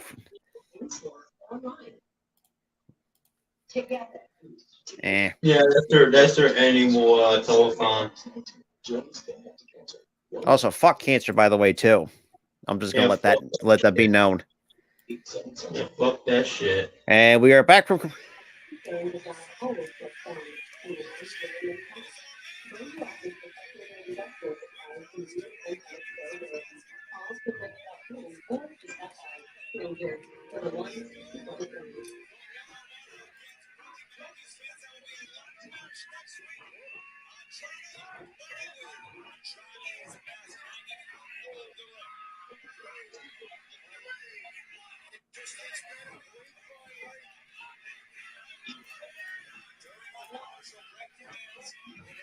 So next week we have a first freaking Riccaboni, the way he pronounced his name just pissed me off. L.E. Dolo, that's how you, bro. What? That is not how you say the shit, Riccaboni. It is not how you say the shit. And a quick 2 by Ricky.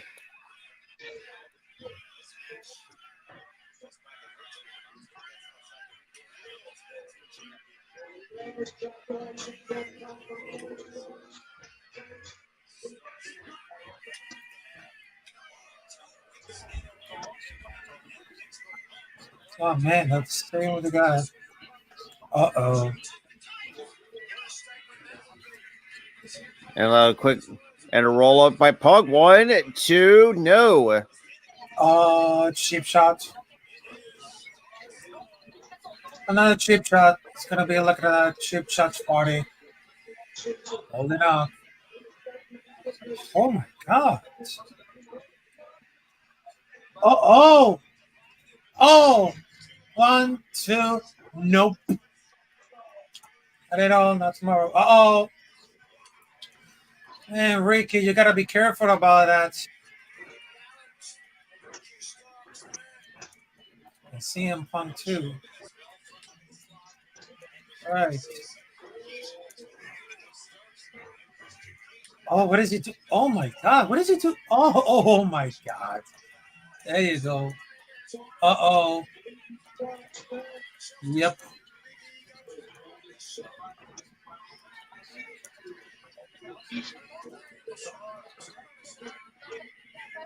There was no way. Oh, they got him. Uh-oh. And then, oh, the beautiful. Oh my god.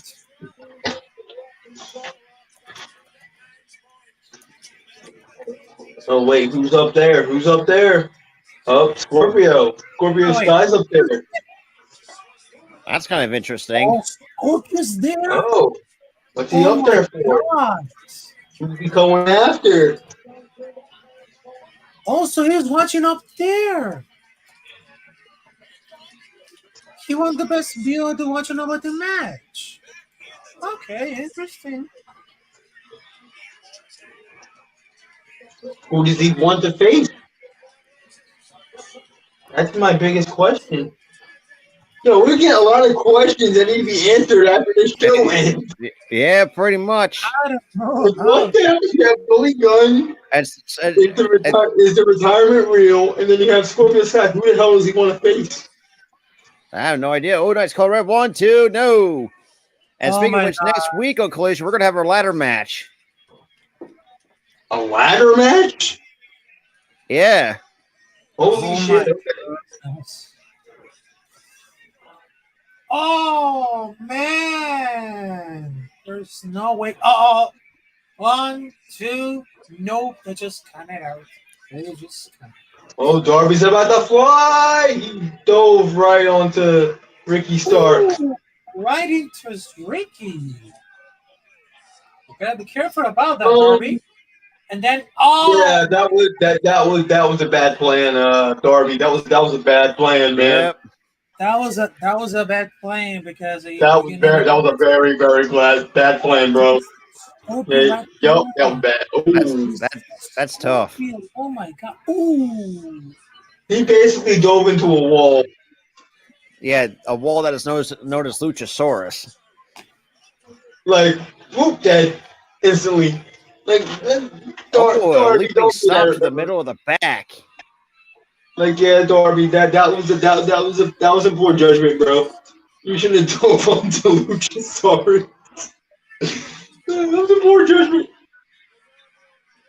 You need to make some better judgment calls, decisions there, Darby. 1, 2, no. Kick out of 2 by Darby.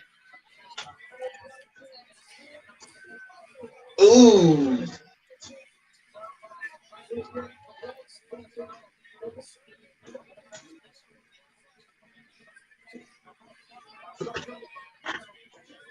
And God, a leaping snake eyes. No. Oh, what a fucking close! Like, oh Lord, that close eye sound like a gunshot going off. 2, Yep. no. In fact, even Darby Allin even kicked out of that. It's like, jeez, how much adrenaline do you even have? Bro, Darby Allin is a crazy motherfucker that does them crazy. God damn! Yeah, I know. He freaking clotheslined him to hell. God damn! That's right.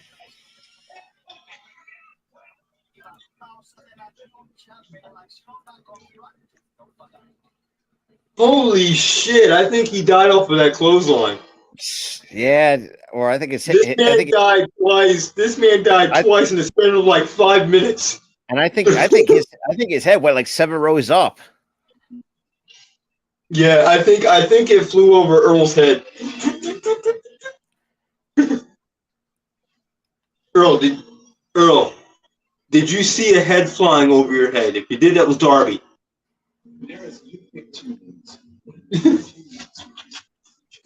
But wow, that. Let me read some comments here. Yeah, I heard about the plans they had for what? Did you? Yeah, they also had plans for what's his face too? EY, Eric Young, in the same group.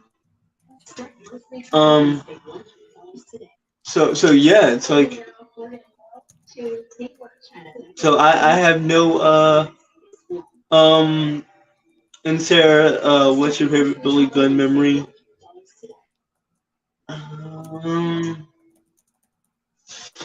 That's a good question, Sarah. Yeah, he's always a crash test dummy. Oh yeah. But it's more so tonight, Damien, that he's a crash. Like in the span of like 5 minutes, he freaking crash tested twice. But my favorite Billy Gunn memory. Damn, I don't know. I have no idea. To be honest, my favorite Billy Gunn memory. That's a very good question. I think I can't think And of I would one. say this: the only memory I have of him before Impact Wrestling, it was in WWE, was when he was Mr. Ass. I'm an ass man. No, that theme is legendary. Okay. And the fact that he's the only one in WWE who can actually pull off a choker in terms of the men's division. Yeah. Who would have thought that would have been possible? But we are back from commercial break. It's just pretty much been Christian and Ricky Starks for most of this match. Yeah. And just Darby Allin just taking mass whooping. Bro tried to make a poor judgment call and dove into Luchasaurus. And all Luchasaurus had to do was move his shoulder and boom, he was dead. Like, damn. Poor judgment call, dude. And that's a tagging back into Christian. So interesting chemistry that these two have. And Darby just kind of goes to the other turnbuckle. And Christian now start eating some rights. Oh, and he got knocked down to a knee and just getting knocked loopy. So ladder match next week for Andre El Idolo's mask next week. Buddy Matthews and Andrade going at it 1-on-1 next week. Okay, then. Or like Riccaboni likes to call him El Idolo. Like, what the hell? Riccaboni, you gotta learn your shit, bro. Hey, Alright, so the next week is gonna be Buddy Matthews versus Andrade El Idolo for a ladder match. Alright. And next week, we also got the AEW World Tag Team Championship match. MJF, Adam Cole taking on FTR. No, nobody home. Nobody home in Christian seeing stars. Demon said, so does anyone when AEW will start streaming HBO Max? I have no clue at all. I don't have that information. And Ricky pulled the legs out from CM Punk and runs back to his corner. All right. And hides behind the... Oh. Where the hell Starks though? Oh, Wait. You done fucked up, boy. And now we're getting some double team. Yeah, Punk. I would actually just slowly. Yeah, I would run back. Oh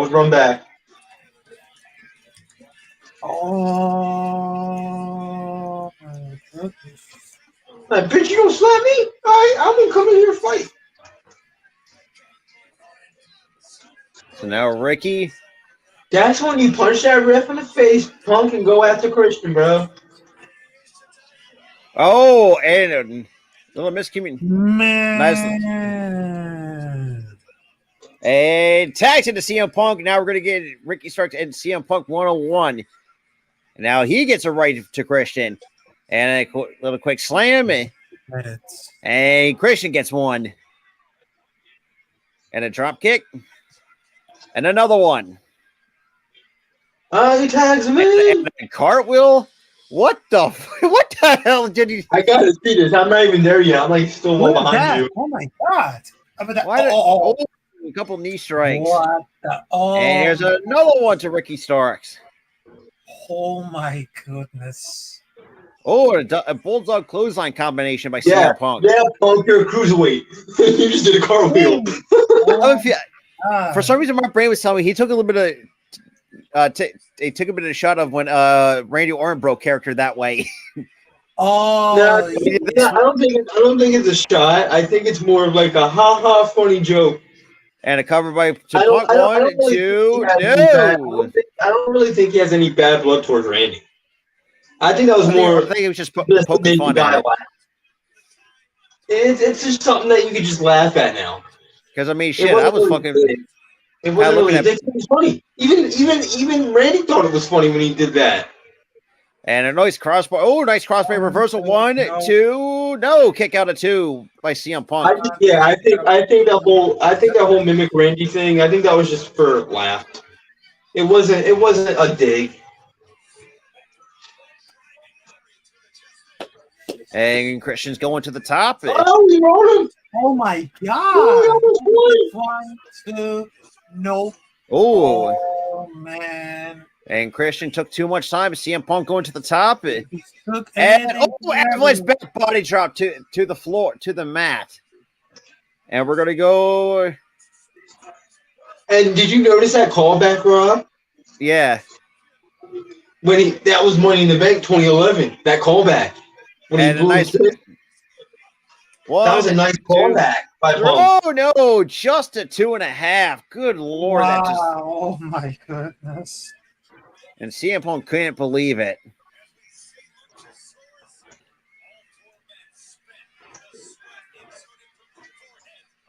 One, two, no. And a quick tag to Ricky Starks. And Ricky, and is he gonna go to sleep? And oh no, he catches the legs. And with the jackknife cover. 1, 2. Nice bridge by CM Punk to get out of that. And CM Punk trying to go for a backslide. But Ricky's fighting it. Oh, and a freaking elbow to the side of the head. And Ricky Starks with a few elbows. Now CM Punk fights back with a few elbows. And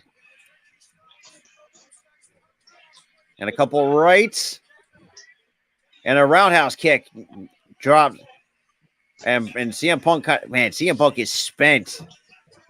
They're both spent.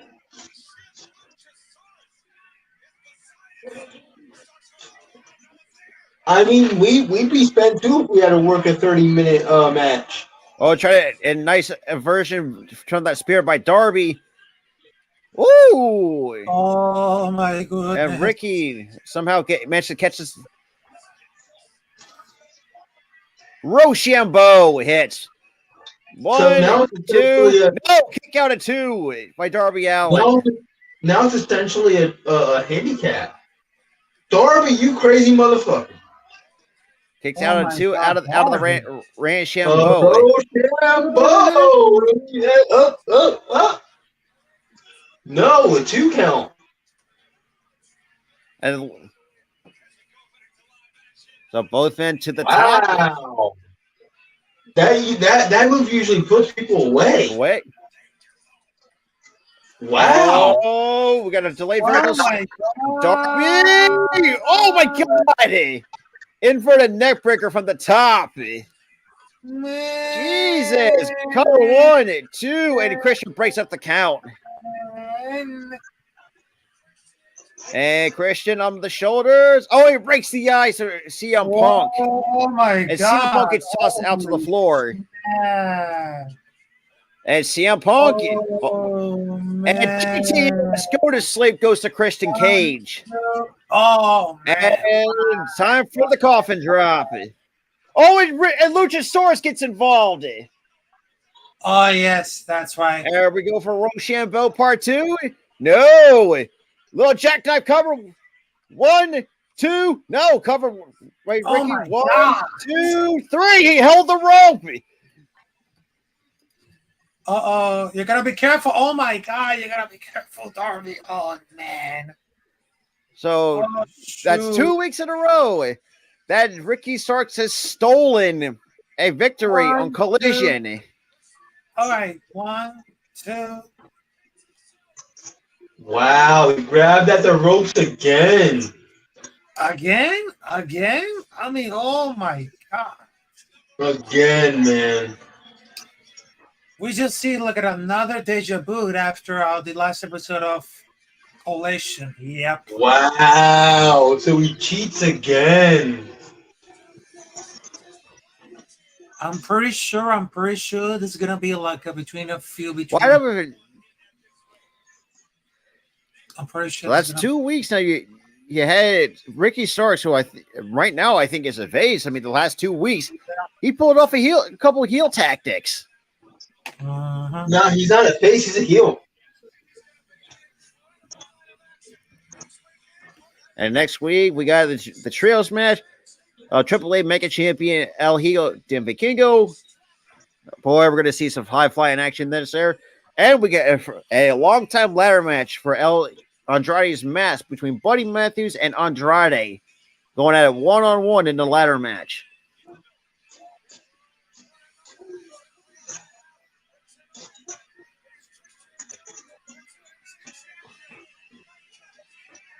And they're still taunting.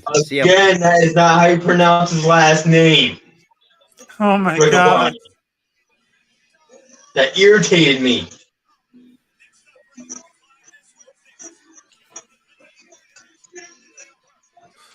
And ladies and gentlemen, that's how Dynamite goes off the air.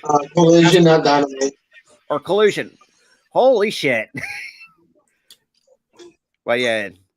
But Collision. Because you just boy. about because Dynamite is Wednesday, Friday is Rampage, and Saturday's Collision. Okay.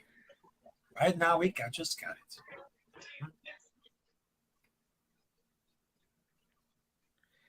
But man, talk about it. Ricky Starks cheats again. I start smelling like a feud between Ricky Starks versus CM Punk, but I'm not very sure it's gonna be like a feud. I see it. I see it happen. It's gonna be Ricky Starks and CM Punk, possibly at All In. Possibly. Yeah, it's a possibility. I mean, shit, why not? I mean, it's in Chicago. That's a great possibility, yes. That could be possible. Like this all stems from last week when Ricky Starks cheated in the tournament. And then that was his heel turn. With him cheating that first time. And then tonight he cheats again. I think the feud is already starting. I feel like the feud is really, really going to be picking up very soon. Yeah, absolutely. I think overall it's another A show for me for Collision this week. I'd give it an A. I mean, there wasn't really any stinkers on the card. There was something that had like a lot of confusion to it, and you guys know what I'm talking about. But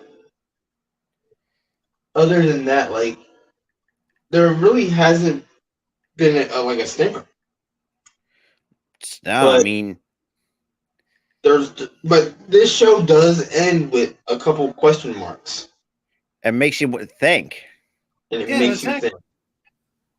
Is Billy Gunn legitimately going to retire? And what in the hell is Scorpio Sky going to do? Who is he wanting to face? Why was he there scoping out this meeting? I just realized that when Scorpio came for the up to the top right now, because I think it's gonna be like a revenge between Luchasaurus and Christian Cage versus Scorpio. I think it's sounds like a revenge. I can see that. Mm-hmm. I can definitely see something like that. I would. Yeah. So. Yeah, I will say it is gonna be like an 8. Yeah. Anyway, that was Collision, y'all. That was Collision. Even looks like. You know what, Damien? I think I could get behind that. I think Ricky Stark is kind of like his own. I would say not like it's like his own Eddie, but the way how he comes off, it's how Eddie. I would say I remember Eddie, how Eddie would be portraying. Yeah, like he would often cheat in matches. Yeah. I would think that'd be the case too. And now I don't know if a heel turn was completely necessary because Ricky Starks was still over as a face. Yeah. Why the sudden heel turn? Like why is this sudden heel turn happening? Like I guess people and he wasn't really faced for that long. Yeah. Mm-hmm. Or I think I guess they're just trying. I'm going to say not experiment, but maybe a face that's not really working for him. Even though, like you said, but that's the thing. It's been working. Listen to the crowd reaction. It's been working ever since he turned face. But for some reason, AEW decided let's just suddenly turn him heel. And there's nothing we could do we're saying Well, you about can it. do We're it. fans. But we'll Hey, see where it goes. It could be interesting because he's starting this program with Punk. That's a collision feud and probably a pay-per-view feud. yeah, But I don't know. I really don't know. and yeah, but hey, man, apparently I'm digging it so far. I'm digging it too. Give me Ricky Starks versus CM Punk. Inject that shit into my veins. Yeah, I ain't mean, that? that could be like a main event. I mean, that could be a main event. Oh, I mean, shit. Because I think right now, from what it looks like for going into next week, it looks like the main event is probably that ladder match. Which, if Yeah, please, probably gonna Yeah. be the let latter. those two beat the hell out of each other for Christ's sakes. Oh my god. I mean, shit, your buddy. All I got to say is I know for a fact CM Punk and Ricky Starks are gonna beat the living shit out of each Oh, other. please, yeah, absolutely. Not just them. I'll say Andrade and Buddy Matthews are going to beat the hell out of each other in that ladder match. Oh my god, that's gonna be a bar burner. That's gonna be a bar burner next week. Yeah, I mean, first And for you the got love of God, Riccaboni, learn his last name. it's just yeah. But I think Yeah. overall, though, I mean, minus me not saying, but Collision has been actually been entertaining since they actually been brought on TV. This is what they're. I think this is their like fifth or sixth episode. Jesus, we're that far in. Jesus, I think because I missed one episode. I think it was the third episode I missed. I think so. But regardless, though, I mean, it's been kind of fun. Really to really look at it. I mean, like I said, really hardly any singers now. Yeah, sign up. It's but I mean, look, I thought Sky Blue actually looked pretty well against Taya. Yes, and like we said, but I think, but what scares me is that her momentum is halted. She lost that tournament match. Ever since, she lost again this week. I don't know. And she's used as a small piece of bigger feud between Taya and Britt, which that irritates me. That completely irritates me. That if I could tell after a match when somebody's momentum is halted, and it infuriates me because I've said this for what, a year since Sky Blue debuted. I mean, you and I have kind of been high on her. We've been high on her, and ever since she had that I guess it's like a tier 0 contract or whatever deal that Diamante had. I think it was just like a random Ring of Honor deal. Yeah, and like she put on some good.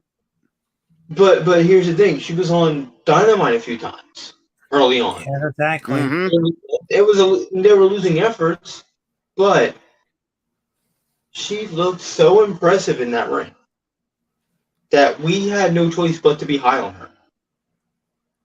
And we said this since her debut. We said this since her debut that she's impressive. Early on, she had some things to work through. Like she hadn't really cut a promo yet. Early on there, and then like right after her Ring of Honor stint, she started cutting promos a little bit, the backstage interviews and stuff, those type of promos, and she's killed it there. And you have a young star on your hands, AEW. Don't squander it. Please don't squander it. You have time to write this.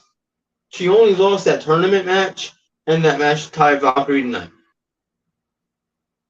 Absolutely. Make her pick up a few. Make her pick up some wins. All right, make her pick up some. Because I mean, she is your homegrown star after all. Like yeah, you don't she's really a homegrown goddamn star, and fans, they're high on her. They think she's a star. I mean, I know half of the fans are infatuated with her ass. Yeah, that's questionable for me. But most of the fans are high on her as a wrestler. And me and Rob are high on her as a wrestler. She can go in that ring. She's impressed in that ring. Please don't ruin it. Please don't ruin it. Because you, like me and Rob just said, she is a star in the making, and you have And to because make. I mean, like I said, we're not saying the women's division is terrible. I mean, you got let's be real, a lot of stars in the making in the women's division, but you For have sure. to get better of utilizing some of these women because boy, we are getting like. Let me tell you. Let me tell you this. You also have a homegrown star in Willow Nightingale. And she's Right? been killing it elsewhere. Let's be real. Honestly, not really. She's killed it in AEW. She's killed it. Oh yeah, that too. Maybe And you have a star in the making with her, and you guys haven't squandered her. You did a great job with Willow.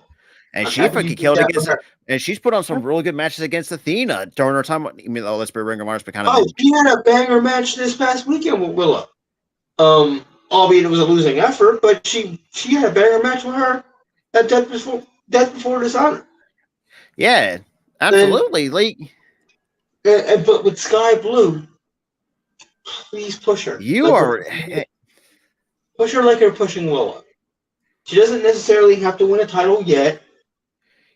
Willow doesn't have an AEW title. She might have a Japan title, but she does not have an AEW title. She doesn't necessarily have to win an AEW title yet. that's what I'm saying. Exactly. I mean, look, if you want to really build up your stars, I mean, yeah, like kind of like do what Tyler said, but and once they're ready for the title picture, since you brought in the TBS championship, like let them pursue that first before you go after someone like a Tony Storm. And with Willow, and let me go back to Willow. All right, with Willow, she's ready. Get her into the title. Get her into the title. Boy, her and Chris Statlander, shit, shut up and take my money. She's ready. Wow, she's ready for the title push. She's ready. I mean, well deserved. Yeah, but with Sky Blue, let her get some wins. Because for the love of God, not her losing competitive matches.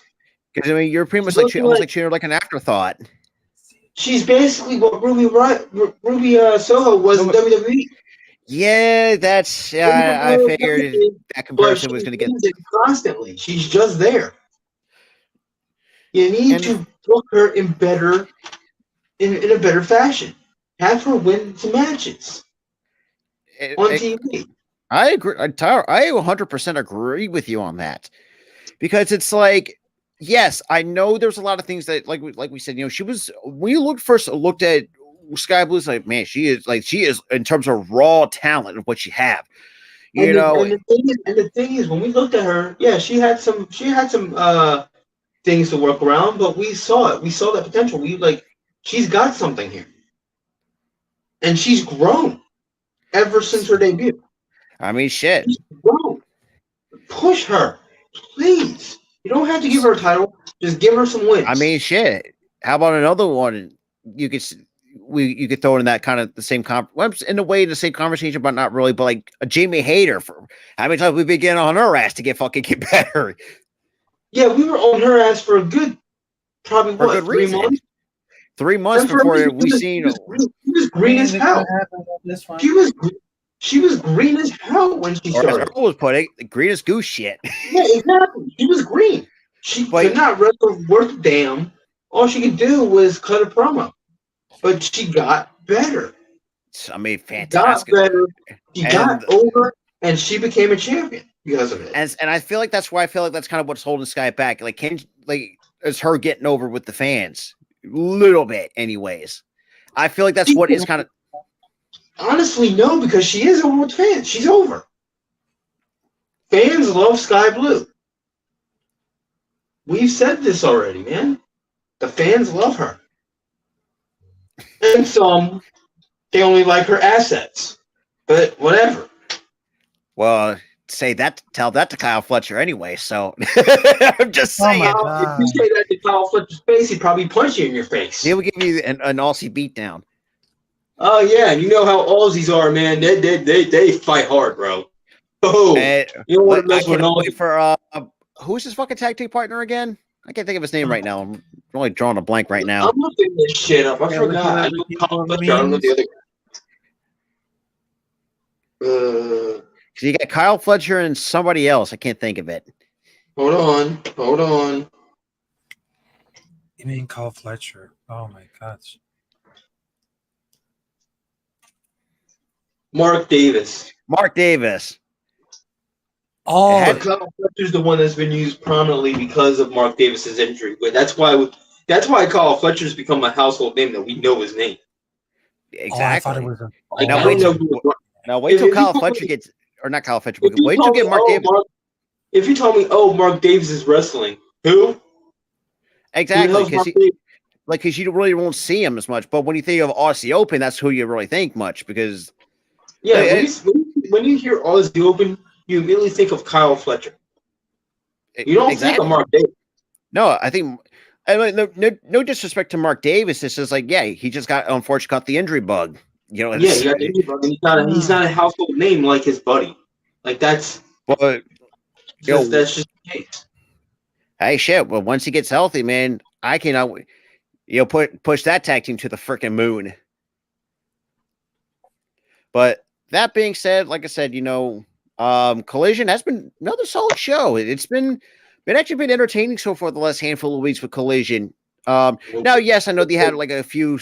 There were some episodes they had were a few slow starts, shall we say? But they really know how to pick that, up. that was the third episode for me. It was a very slow start, and I couldn't even watch the rest of the show. It started so slow. You want to have a show start hot. You got to have a show start hot because if you don't have a show that starts off with like a banger segment or a banger match, no one's gonna watch it. Yeah, and I think that's the time when actually Collision had really poor ratings. And ever since then, they've been just. That was the day Collision had poor ratings. Was when that was the episode where they had that slow start. I turned it off. Like I'm like this. I got bored. Yeah, like I actually freaking game. It's like, man, that was just boring. But ever since then, I mean, Collision's been a banger after banger in terms of episodes. I will give it like an A. I will give it like an A. Yeah, it has been. It's been a complete banger, like week in, week out. And I'm very, very happy it is. I'm very happy it is. I mean, shit, now you got a fucking ladder match next week? Good fucking God. Goddamn ladder match. Hey, shit, you're already booking bangers, bro, for goddamn. Who knows what the rest of the card's going to be looking like. Oh, well, they're probably going to be great, too. It's going to be interesting to see what Billy Gunn, because I know Todd doesn't want to say daddy ass. I'm not saying that. As far as I will go, I'll say Mr. X, all right? As far as I'll go. But that's what I grew up on. I'm not calling him daddy ass, all right? That just sounds freaking sexual as shit. I mean, that's kind of. I'm not doing it. But regardless, though, it's going to be interesting to see what's next week for Collision is going to be looking like. Especially, you got a banger of a ladder match. What are we going to get with this tease of retirement from Billy Gunn? Yeah, that completely shocked me tonight. That's like that was a most shocking moment. What did Malachi say? That's what I'm wondering. We were all like speechless. We were like, "Is he retiring? What's going on?" Because usually when a professional wrestler takes off his boots, that's a universal signal. It's like, you're done.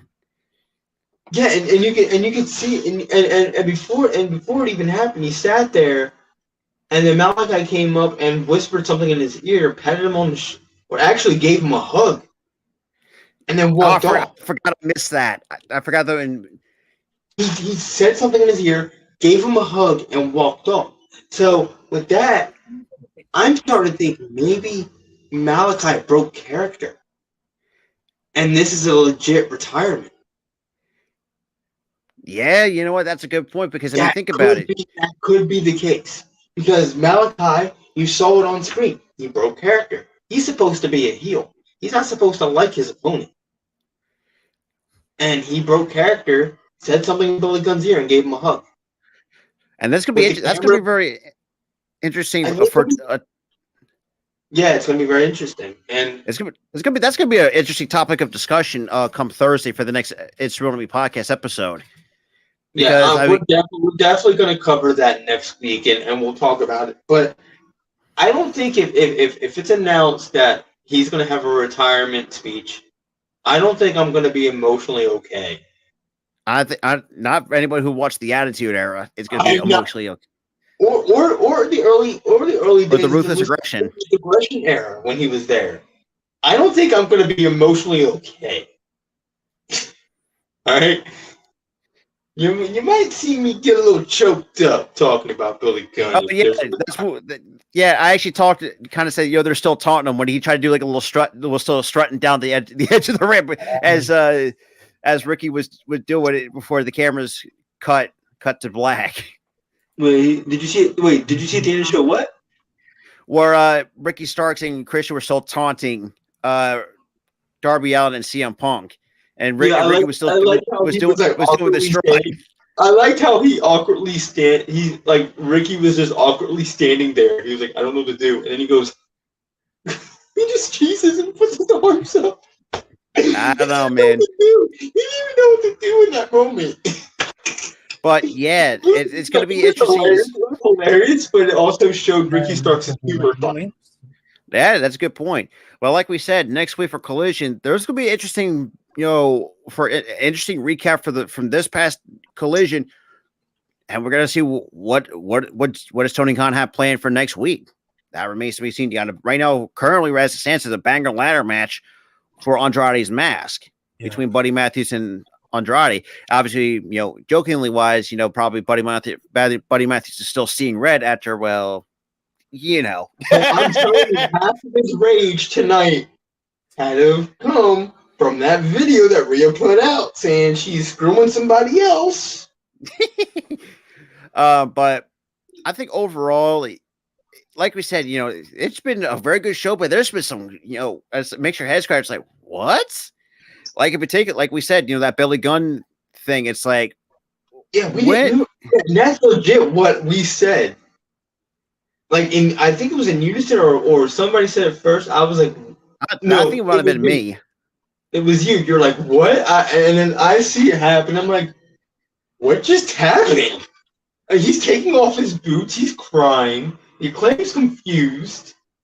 Is this dude retiring? That's what.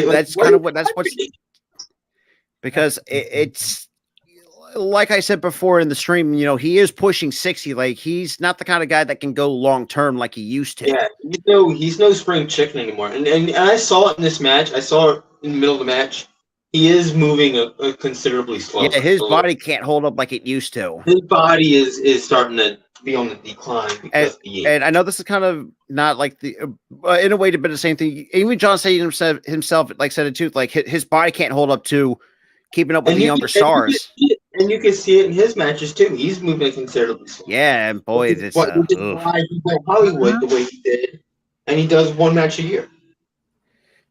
Because it's like, you have to keep your body in like a top tier shape. And let's be real, look, John Cena is in the best shape he's been in, but you could tell like how his body is kind of really reacting into the ring. It's like, yeah, you can't really keep up with the high energy type of stars like an Austin Theory or who else can I think of? There's only the exceptions to the Father Time is definitely Rey Mysterio, but the fact Rey Mysterio can still go with that at anybody. He's like 65 probably. But with John Cena, right? That's why he went Hollywood. That's why he's only doing one match a year, because he knows he's in his 40s.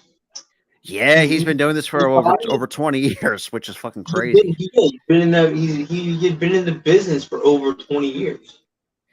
And and he really years that he had the match a year thing, because he was technically still with the company.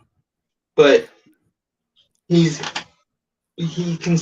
you've seen his matches, even that WrestleMania match, they went on first. They weren't like, their energy was high because they were on first. Yeah. John Cena was moving considerably slower. He couldn't do a lot of the stuff he could do. I think he was even struggling to get Austin Theory up to the AA a few times. Yeah, that's kind of. And you had times you saw Billy Gunn try to go for the Famouser, and a lot of times he really couldn't get his leg up. He couldn't exactly. Like, once you don't have to. And in some instances, he couldn't even get the height. He may have gotten a leg up, he can't get the height. Yep. Yeah, it's and I It is. think some professional wrestler said, or I think it might have been either Mick Foley or somebody said it in an interview. Like if you don't have like any like leg or any type of strength, either your shoulders, legs, or your most of your body, you're not going to do well. And at times we've seen John not really Insane. have the shoulder strength he used to. Same with Billy Gunn with his leg strength. No matter how good of a shape you are from top to bottom, but if you don't have the strength in a specific part of your body, like it's going to turn out for a disaster. And that's what, Figuratively. and that's what happens when you beat up Mhm. your body in wrestling for 20, 30 years. You I beat mean, shit. yourself I up mean, we so said bad it. that you regressed. I mean, shit. We said it countless times on the Undertaker the last few years before he called it quits. Yeah, we kept saying since 2017, bro, retire, bro, retire, Because retire. you're like he's in his like late 50s or his early 60s. It's like, dude, you really can't be. And you can tell his body shape hasn't really been what it used to. Like not in his prime years during the Attitude Era, or you could probably count it the Ruthless Aggression Era, where you see like he was in top phenomenal shape. I think by 2014 is when he started to go down. Yeah, you could He see started like to his go body down, start to decline. you know, Because in the beginning. In the beginning, that WrestleMania match with Brock Lesnar was concussion issues. yeah, Because he said he literally did not remember that yeah, match. and he's been and that's another thing I actually wanted to address too. As you get older, you're more susceptible to injuries. Like Tyler said, with you're almost more susceptible to concussions. They and yes, and now granted, yes, I think too, the Undertaker was also at the time where people were still taking chair shots to the head at the time. What, in And boy, 2014? prior, way Yeah, prior to prior. 2014, he was taking like chair shots to the head. But Yeah, in 2014, he suffered a concussion during the Brock Lesnar match, and he said he literally did not remember and any it's of that. bad enough he had to get carted out to Brock Lesnar probably had to sit there. All right, we're doing this, we're doing this, we're doing this, we're doing this, trying to guide him through it. Which and it's that's like a good call because it ended up being a good match. Still, good match, despite and it was a shocker as well at the same and time. it had that shocker ending, which it could be attributed to Hell or Undertaker said, "You're the guy. You're the guy to break the streak." I Just for mean, me, yeah. I would say I think, but yeah, it's just like you're more susceptible to injury, and like like I said, concussions are not saying my easy thing, but it's like And a then guy. after that, though, 2015, 2016, he had some pretty good matches. So I'm excluding that. 2017, him versus Roman It Reigns. happens. Eugh. That match was brutal. Roman I Reigns had better. carried. I actually had better expectations. Roman Reigns had to carry the load. The poor guy had to carry the load because the Undertaker could not go anymore. Could not go. And I couldn't. Yeah, it's just like it sucks. I mean, shit. And Or him even talk teasing, about another. and then you had Taker teasing the retirement, which never happened until 2020. Yeah, And then after that, Exactly. you had that yeah. Goldberg. Then you had that Ugh. Goldberg thing, which Yeah, that was don't. he nearly broke his freaking neck in that match. Oh, and Um, Taker was pissed from what I want my under when he you know, and not just from Taker too, you could see it on his face after the match. He was pissed. He was angry. or He shit. was If you angry. can't say, if you talk about the worst match I've seen the Undertaker being, how about him, the Brothers of Destruction taking on Triple H and Shawn Michaels? Boy, that was And then botch fest. that Wow. followed Yeah. the Goldberg thing in 2019. That was four guys who should have been retired in a match. That's a Yeah, big mistake. like Kane was actually getting fat. Kane Triple was H, getting fat. I Sean think couldn't Triple go. and Triple H couldn't go anymore. and then we come to find out he had a heart scare. What about a year or two later after that, give or take, 2019, Oh yeah. 2021. somewhere around there. Yeah, it was a couple. It was literally a couple years because 2021. But when they had that Brothers of Destruction versus DX match, which shouldn't have never happened, that was 2019. Right. 2021 was when Triple H had that health scare, and he was forced into retirement. And thank God he did for his own health. Yeah. Yeah, thank God he did because if he stayed in the ring, he probably Boy, would that's that's not going to be. he That's not going to be. most likely would have died if he kept wrestling. So Oh, I'm yeah. glad he did not, continue his career. He announced his And plus, retirement. he's like, what is in his 50s? Son. I mean, think of this He's in his too. It's 50s. He's in his 50s. I mean, he's been around and been around the block a long time as well. I mean, for almost 3 decades. Since the early 90s. When he was Well, if in you can't WCW. just yeah, as the Terrorizer is what he was known in WCW. I remember about that one. Worst Yeah. freaking ring name of Woohoo! all time. Thank God when he came to WWE, when he came to before he was Triple H, he was the Before Sanford that, Blue he was in that The shitty Hunter blue blood, Hemsley. whatever the That's hell like- that was. Well, think of this too. The early 90s was Like, also about cheesy gimmicks. You had Dude, Hunter Hearst Helmsley. I never. And then and they the have thing the is, King of Queens. he was booked to be from freaking Massachusetts. Yeah, I've never seen anybody in the New England area be that posh ever. neither. I think nobody has, and it's Nobody like in New England's that posh. but ever since he trained, had that gimmick sheets to Triple H. I think that's where he started to get that stardom. Now, yes, there's some. Seriously, it was the self-proclaimed the game, bro.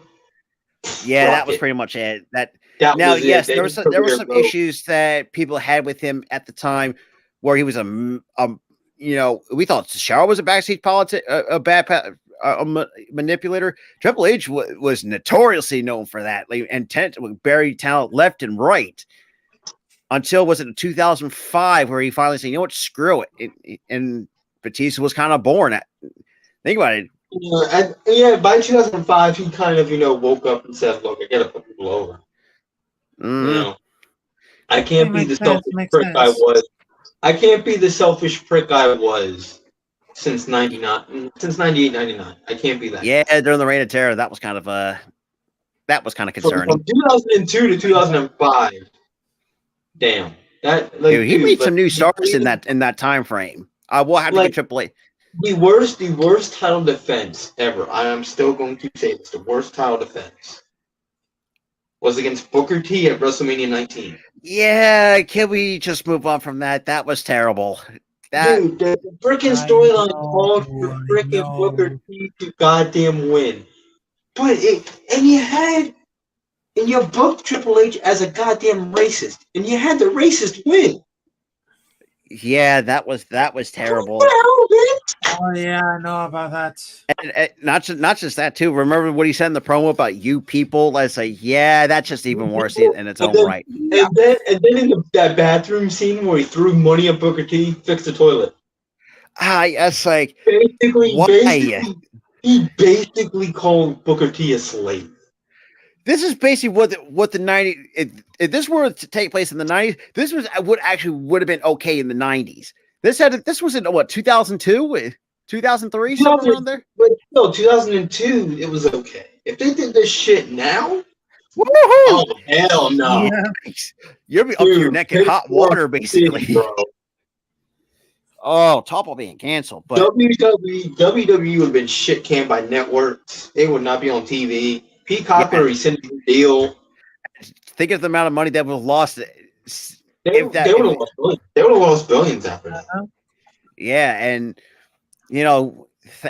sometimes even though we do take the PG era for granted, but yeah, a lot of times there's a lot of good stuff that came out of the PG era. Some good change. And there's moments I watch, and I've said this before on other shows countless times. There's moments that I see from the Ruthless Aggression era, and even the Attitude era. When you showed me the Attitude era, yeah, that was welcome to the world of the Attitude era, Tyler. That shit that we saw growing up, would never fly today. Hey, shit! Yeah. I have to freaking watch Jeff Jarrett actually literally treat like China like a housewife. Like literally, that's how bad it. Like, if you don't think that's how bad it was in the 90s, I highly recommend for those who rewatch that SummerSlam match with all the household kitchen items. Like, that is terrible. China chucked a goddamn kitchen sink at his head.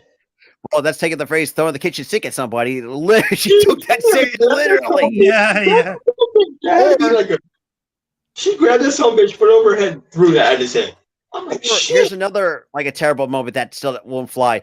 Who remembers when The Rock at the time when let's be real, doing his best heel work had just for your imagination, let's just put it in this juxtaposition. It's like, The Rock, or oh God, how did the promo go? It's like The Rock knows you want something. It's like, or something like that. And it's like, and they had China on her knees. It's like, what the fuck? Yeah. That and another segment. And another segment. This is the most popular segment from the Attitude Era. And it won't fly today. And everybody says it won't fly today. And it won't. Triple H and Trish Stratus bark like a goddamn dog. Oh, yeah. No, that's Vince you're talking about. Vince McMahon and Trish Stratus bark like a goddamn dog. The fact that he would literally, who remembers when Linda was in a catatonic state while that was going on? Shut up. La la la la la! Don't make me gag. Do not make me gag. That was gross. Or for me, the best moment is when when The Rock just shoved his face in Rikishi's ass. That was just like, thank you. No. The funny thing is, he beated him with Trish, and then Trish walks away. Like, whoa! What are you doing, you sick freak? As Rikishi comes in, and then Rock grabs Vince by the head and it was funny as hell, dude. Yeah. I think that move should be banned though, distinct face, because pink eye exists. Well, it's funny too, for those who don't remember, the pre-match ritual for Rikishi, like he has to get the farts out. That's what his pre-match. No. The funniest one is when Booker T and Rikishi were in the bathroom, and Rikishi was shitting his brains out.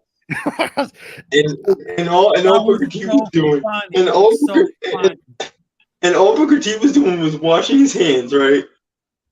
And Rikishi comes like, goes, "Hey man, what the hell are you doing?" He goes, "Hey man, how you doing?" And Booker T goes, "Yeah, I'm getting ready for a match." And he goes, "I don't know who I'm facing," or some shit. And then Rikishi reveals that it's him.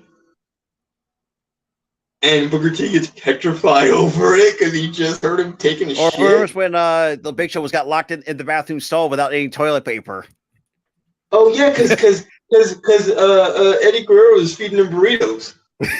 I forgot it. Yeah, that was with Big Show.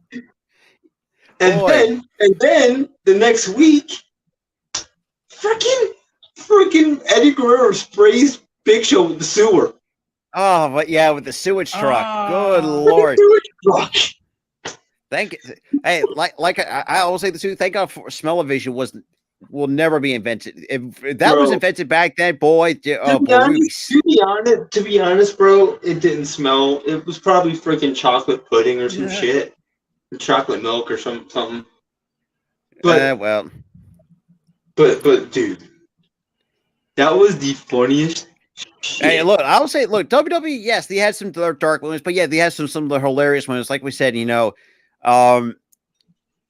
the Big Show get locked in. I mean, the best moment for me was Stone Cold and Booker T in the grocery store. Everybody remembers the Attitude Era. I remember that segment between Booker T and Stone Cold Steve Austin at the supermarket. Oh my goodness! That's a classic. That's a classic for me. And the catch of the monster. Oh my god! Yeah, the funniest segment was when, and I said this before in episodes past.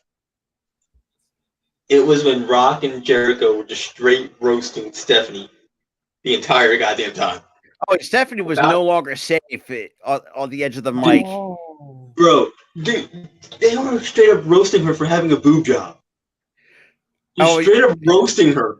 Oh yeah, that's why she was also had Rhino by her side, if I remember correctly. I think it might have been on Raw or SmackDown. I can't remember. I think it might have been Raw at the time. It was on Raw, and it was Rhino by her side. And she also said, Rhino got roasted too, but the majority of it was. I want to get you too, Rhino. or this is not like, just oh that, my or God. here's another verbal thing too from and this is mostly from The Rock, or and pretty much Stephanie said, like Chris Jericho is going to screw you to every chance he gets, and Rock goes on to say, anybody person knows about screwing, it's you. I was like, God, I said, that one where Stephanie and Triple H were having a promo battle, and she said that he had a small, you know what? Oh yeah, And, like and it was, and then Triple H came back. It's like doing you is like 747 going into the Grand Canyon. Candy that I'm small. like, yo. It's like, damn it. You're really like think about it. Her roast was kind of funny, but yours is freaking. It's also kind of funny the fact that this is before I think this is before they got married. It's like now you picture it's like, man, them roasting each other about what they do in the bedroom. Was like, that was before they legitimately. That's another story. This was when they were in a scripted breakup. Wait, and boy, let your dirty imaginations run wild after that. You just say what you guys want to say. Just roast each other, and they just go off on. But yeah, that era, those eras won't fly today. They will not fly today. And there's certain characters that don't fly under the radar, fly today as well. A character like Eugene, like I mentioned before, because I mean, Eugene, that would be in poor taste. But yeah, especially for those who have special needs. But he was so lovable. Even I loved him. I have special needs. Oh yeah, but the one, boy, and I will say the WWE has kind of been notorious for some horrible heel turns that from what I remember, Eugene is one of them. Oh man! Oh, Big Show's one of them. Did you say Big Show's one of them? Eugene. Oh yeah. I thought you said Big Show. I was about to say what heel turn? Because he had like 50 billion of them in the WWE. Deuce and Domino. Who remembers when that was a fucking bro? What, dude? They were so red hot in 07 into 08. And yet, and then 08 they turned them heel, and then both careers were screwed. Were ruined after that. It's like, what the fuck? They all ended up on Sherry too. Like she was actually a really nice man, because I actually kind of like how that gimmick went when they first debuted. It's like, no, it's something different. Like, you get the 50s vibe and stuff like that. What's next? You're gonna have an. Here, I like that whole dynamic. You had the two assholes, and then you had Cherry, who was like the nice one. Everybody has not really watched, like, say, like the West Side Story. You always had that one person that's like your voice of it's basically the voice of reason. Yeah, in a short sense. You had the two asshole, greasers, and then you had the nice one, the nice woman. Yeah. Basically, like, she pretty much like becomes your voice of reason. It's like, yeah, she's the sweetheart, and then you had the two dickheads. Yeah, and one of them, for those who don't know, actually, I think other than Deuce, it actually is related to the Anoa'i family, or is part of the Anoa'i family, which I didn't find that out 2 years later. It's like, wow. What? Yeah, Deuce was. Oh my goodness! That shocked me because they did repackage him into like a Samoan. They did repack, but that didn't stick. And then Domino, no one knew what the fuck happened to him. I think he got fired right after the heel turn.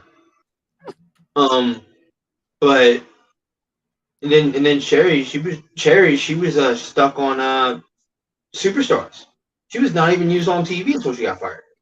Yeah, oh boy, that team had so much potential, man, and they were fucked it up because they have won the tag titles.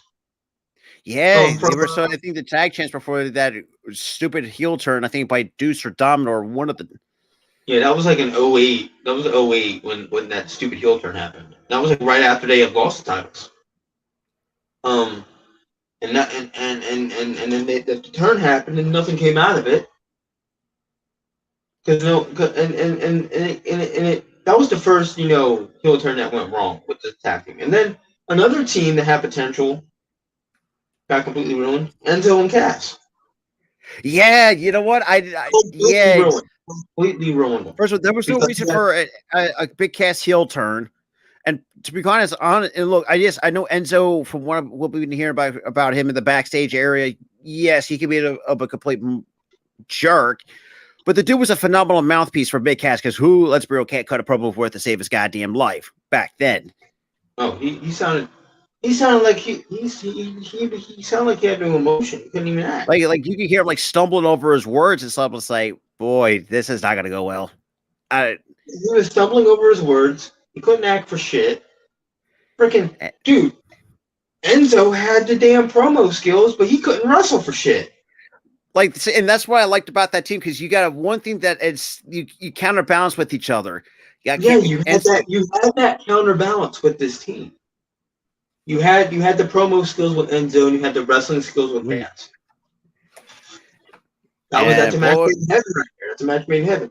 And I will say this: Enzo did get better in the ring. He did get better. Yeah, that is true. Before he got his ass quit. After he left WWE, he did get better in the ring. Yeah, like there's leaps and bounds. He improved a lot. I saw a match. I think I saw a match. It was him and PJ Black in it, like an indie match. I'm like, damn, Enzo, you're actually pretty good now. I mean, shit. Like we said. And now the only problem that I do have is that he's an asshole. Yeah, but well, just leaving out that just out of the ring, off controversial stuff. And yes, there was a case where backstage politics got him fired. Yeah, that is true. But then again, the reason why he got fired, he didn't tell anybody he was going through this sexual assault case. Which that was once that got an allegation that ended up not being true. And but I think he also handled it the wrong way because right after the allegations became not true, he came out with a rap diss track. Yeah, that's like, dude. That was important. Like, yeah, first of all, you should have just laid low after that. You could have just laid low for a little bit and just. But then again, no one. You wanted to do this whole. I'm gonna create a diss track. The diss track was terrible. Even though, let's be real, that diss track is goddamn awful for those who actually wanted it. It was dog shit, bro. Like it's bad enough yet. Well, and then Cass, I get why they fired him. He was battling demons and he didn't want to get help. So WWE said they probably gave him an ultimatum: you go get help or you're fired. And he didn't want to get help. And then once Cass's world went and crumbled after his firing, he decided, you know what, I'm gonna go get help. He got help. That man's kind of killing it in AEW, but not really at the same time because his booking, he's just there now. I think his booking was better than Impact. That is true.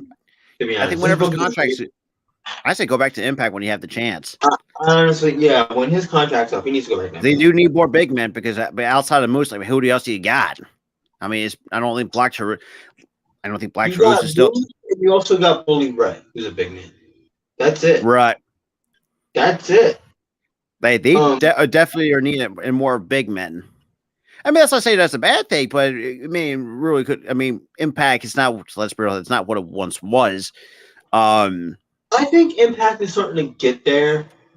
I'll say this too. I thought Scott D'Amore really impressed me at his first in his match with. But here's the thing: if you recall, that man was a wrestler before he was a manager. I never knew that. He was a wrestler. He was a wrestler. I learned that fact going in to that match at Slammiversary. But yeah, he was very, very good in that ring. And I honestly, honestly, you gotta give props to that. I will give props to him because he's older. He's on the older side. He's an old man now. But for him to be moving around like a goddamn cruiserweight and pull off a clean Canadian destroyer like he used to, hitting a Canadian destroyer, awesome. And I give Scott D'Amore credit for that. And the fact that Eric Young repairing with Scott D'Amore, man, that gives me Team Canada nostalgia. That gave me, I felt the same thing when I heard the music, the Team Canada music, That's like, and then EY and Scott Demore came out. I'm like, yo, this is I said, 2004, 05 all over again. I was like, did we just go back like almost 18 years? Good fucking lord. I was like, I could just picture blonde-headed EY. Yeah. Oh god. And a very clean shaven EY at the. And he's still clean shaven now, but He's still blonde clean, but he's headed. also bald now. He's bald. Yeah, He used to have blonde hair, a blonde mohawk for everybody a remembers. blonde mohawk. That's what I went back to. It was the mohawk. Yeah, that's like, man, could you imagine him pulling that? It'd be some. Well, I know you people, but yeah, there's just a lot. Like I said, I know we kind of got on with the beaten path for the last 10, 15 minutes, but it's like, hey, shit, it's been a lot of fun. But that being said, guys, we could go on for a little bit longer, but we got it. We're running. I got stuff. He's got stuff we got to do. We've been running for like 2 hours and 50 minutes. But Yep. Yep. It was nice doing Collision and then talking about wrestling memories. Definitely brought out the nostalgia out of us. Yeah. Also, if Billy Gunn is actually retiring, if that's legitimate, well, damn. And thank you. Well, there goes the rest of the part. I mean, shit, we see Triple H retire. We see Shawn Michaels retire. And that's the part of growing up, man, was when your childhood heroes in wrestling retire and they're done. The Rock retired. John Cena semi-retired, kind of still doing one match a year. I guess you could say basically retired. Stone Cold retired. Yeah. Shawn Michaels retired. Triple H recently, obviously for good reason, because obviously with that host scare, yeah.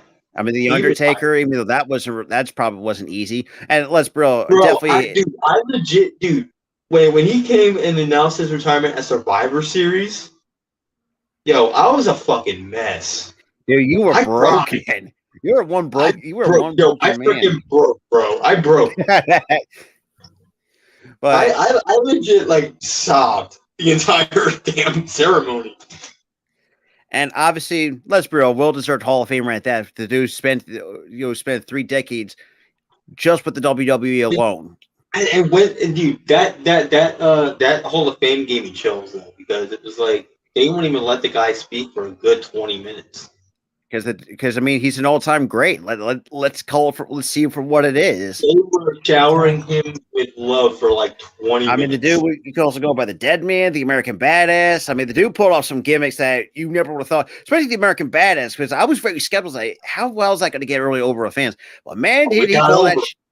It got over. Then he upgraded it to be known as Big Evil in 02, 03. Yeah, and that really got. I remember this one. Yes, dude, that man was freaking ruthless as a dude. He had, but yeah, it's gonna be like, and it was only for 3 years, but that's still burned in our minds. Yeah, because it's like because for me, I always remember like the days from the Ministry of Darkness when he was at the time. That's what the Undertaker for me. I'm gonna tell you something about that gimmick now. That entrance theme should have not gone hard the way it did. I mean, especially think of the late '90s when he had him stringing up people to crosses. I mean, had to do like a black wedding with Stephanie. I think that had to been 1999. I had to kind of believe. Yeah, and he was going to her. Or think about it, or think of this too, or try to embalm Steve Austin alive. Whoever, does anybody forget about that memory? I know I did. That's when a lot of crazy shit happened with that gimmick. Hey, look, that's what the Undertaker made. That's what the Undertaker persona really gave me that fear factor. But that theme song should have not gone as hard as it did. No, it really didn't.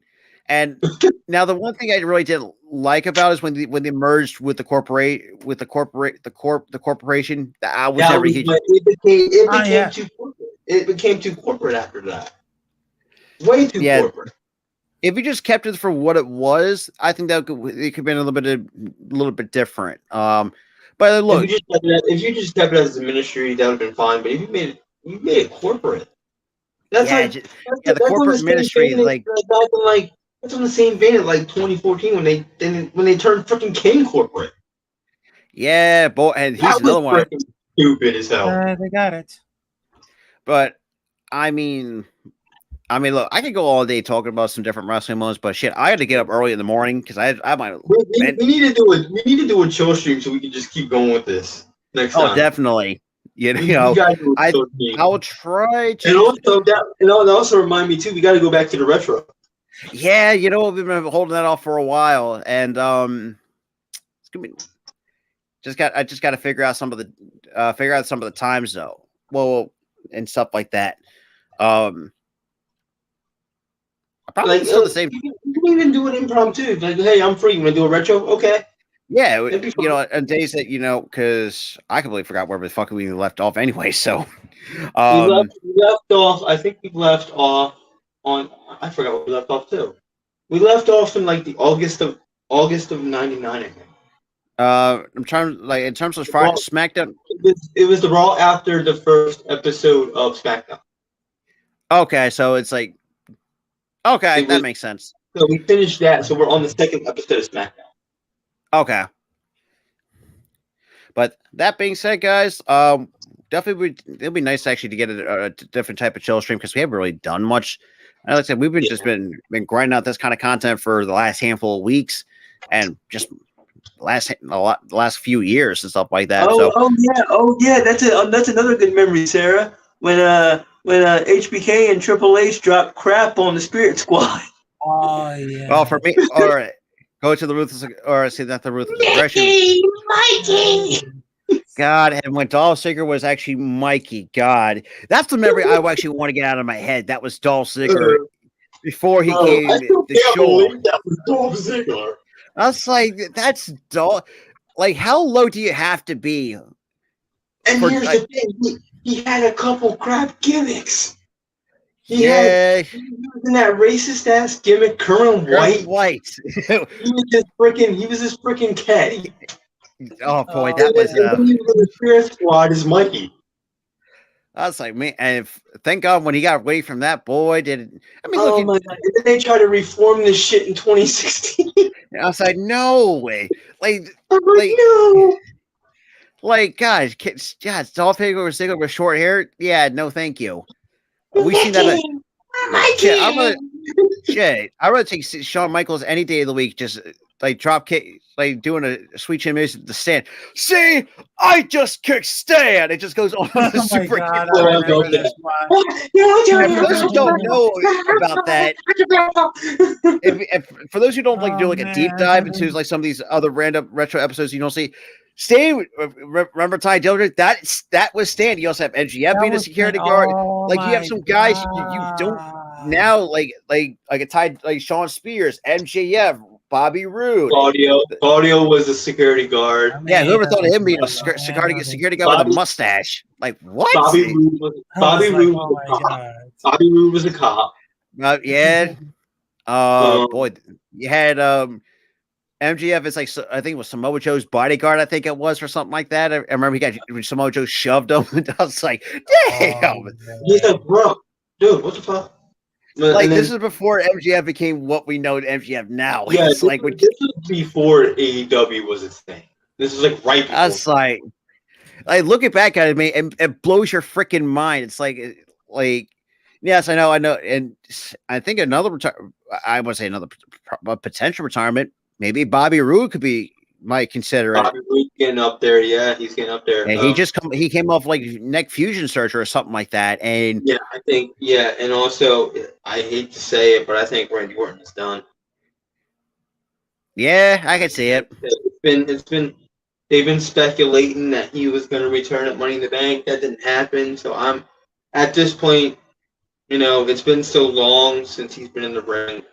In that fusion surgery, I don't know. Yeah, which kept him out for months. Hopefully, Randy proves me wrong and he comes back. But if it's the end, it's the end. But I mean, look, let's be real. 2009 Randy was something different. I will say that. Bro kissed Stephanie McMahon. bro kissed Stephanie McMahon in front of And Stephanie Triple H and that led up to that house segment with him and Triple H. McMahon. He kicks Let's down be his real, door, sledgehammer in his hand. Randy. I would say this too. Shave-headed Randy Orton was ruthless.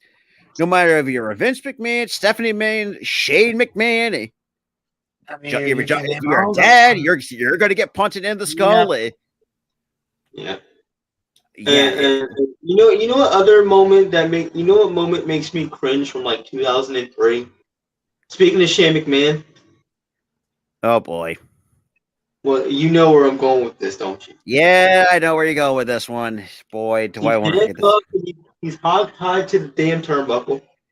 Oh yeah, but electrocuted his testicles. I was forgot asking that. for anything. Oh my god, I was And asking. we actually and I would say this, like a lot of times people really don't see like how underrated Kane from the early 2000s really was. Look, for me, a lot of people like myself remember Kane in that big red bodysuit and that maxi he would wear. And as soon as he took the mask off, boy, did he turn up another notch. Like he had no fucking soul. He burnt JR on live television. He took not just burned. I mean, it was basically just him screaming on a loop in a recorder while he burnt a doll, but still, but he actually sold it really. In storyline, he burnt JR alive. He tombstoned Lyndon McMahon. Yep. Testing, like we mentioned before, electrocuted Shane McMahon's testicles. Boy, whoa, it's like Kane. From was that 2003 to about 2004 was just ruthless, or even 2005 was ruthless. I think. I would think he was ruthless until Snitsky Punk kicked the baby. Yeah, and like we said, weddings always turn out in chaos, and that was one of them. But what am I going to say? Because it wasn't. It's not my fault. It wasn't his fault. I still believe it wasn't his fault. The mid 2000s WWE was just fucking nuts. Yo, I mean, shit. From the late 90s to like mid 2000s, it was just freaking. And you had some really good storylines along the way in that time frame too. I mean, like what? I mean, look, yes, we're in this era of the LGBT. Think about it. You had Mickey James and Trish Stratus. That storyline going on. It wasn't really that crazy. That was kind of like a warning type of gimmick where it's like, oh, crazy people but still, exist. I thought that was like you had to take it for what it was. It was still phenomenally well written, and that's kind of crazy nowadays. It's kind of saying that the way they wrote it. Here's how I looked at it. Right, you had a crazed fan who had a crush on a celebrity, and they just completely just stuffed their lives, and they push past the boundary. And boy, did they do it. Mickey James pushed past the boundary by kissing Trish. And not just that too. I think she also did a part where she actually did like quote unquote like storyline kidnap like Ashley Massaro, God rest her soul, anyways, where she put it in a wooden box, if I remember correctly. That was that was Mickey when she was full psycho. Yeah, she was full psycho. She was full on psycho. She was a psychopath. But yeah,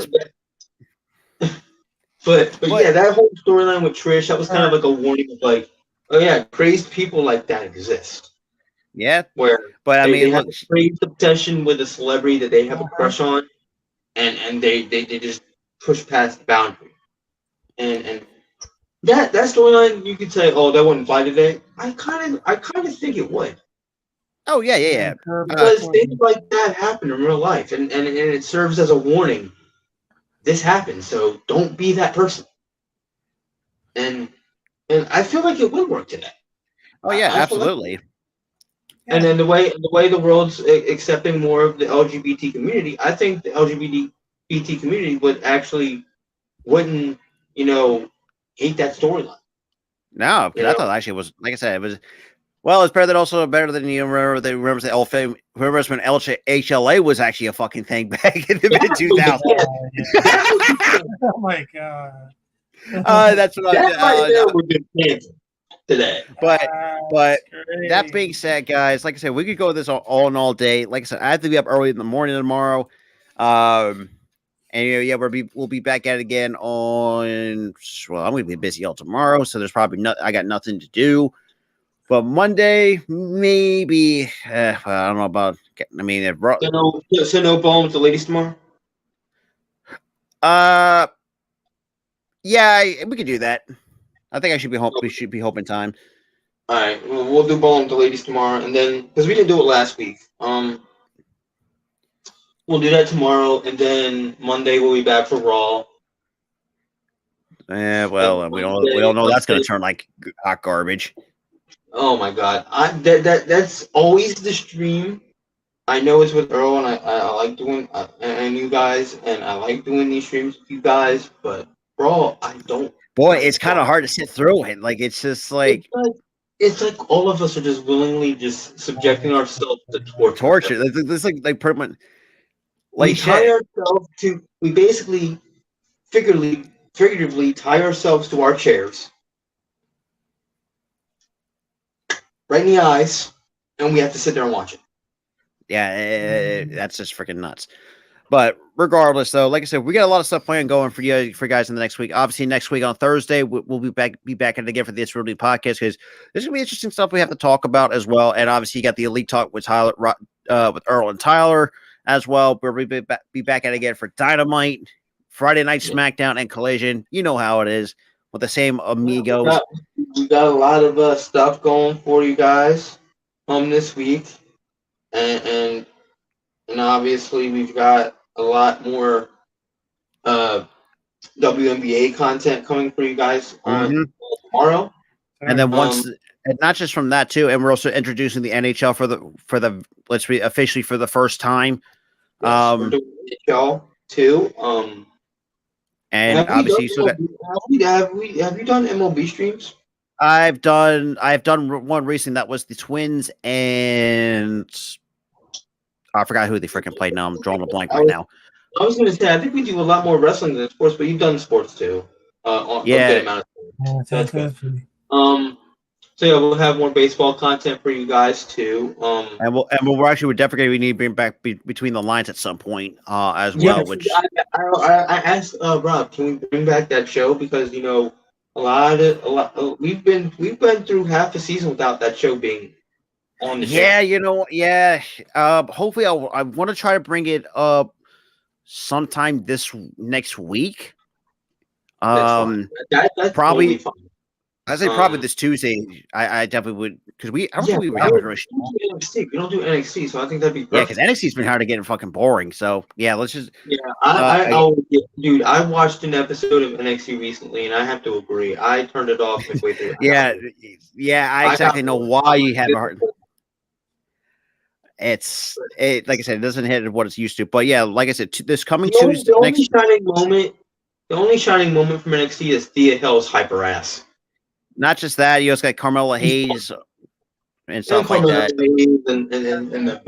But really, Thea Hill makes that whole show. Pretty much. She's 40. Pretty much, yeah. But that being said, like I said, we got a lot of stuff planned for you guys for the upcoming weeks. I know Rafi's going to probably, actually, if you heard throughout this entire part of the stream, he's going to take some time away, obviously for personal reasons. For those, I'll be back on Wednesday when it comes to Dynamite. Absolutely. So take all the time you need, my dude. Because like I said, me and Tyler, it does you some good. Yeah, it does you good. You're not focusing on making content when you're going through stuff like what you're going through, man. And we're sorry you're going through a lot right now. We're here for you. If you need us, you can shoot us a text. I'm there for you. Rob's there for you. We got your back, bro. Thank you. Oh, absolutely. Well, with that being said, guys, we're going to head out of here. This is Robert, Tyler, and Captain Rufocho Raphael coming to you live with AEW Collision, which is another fantastic show. And we are out. Peace out.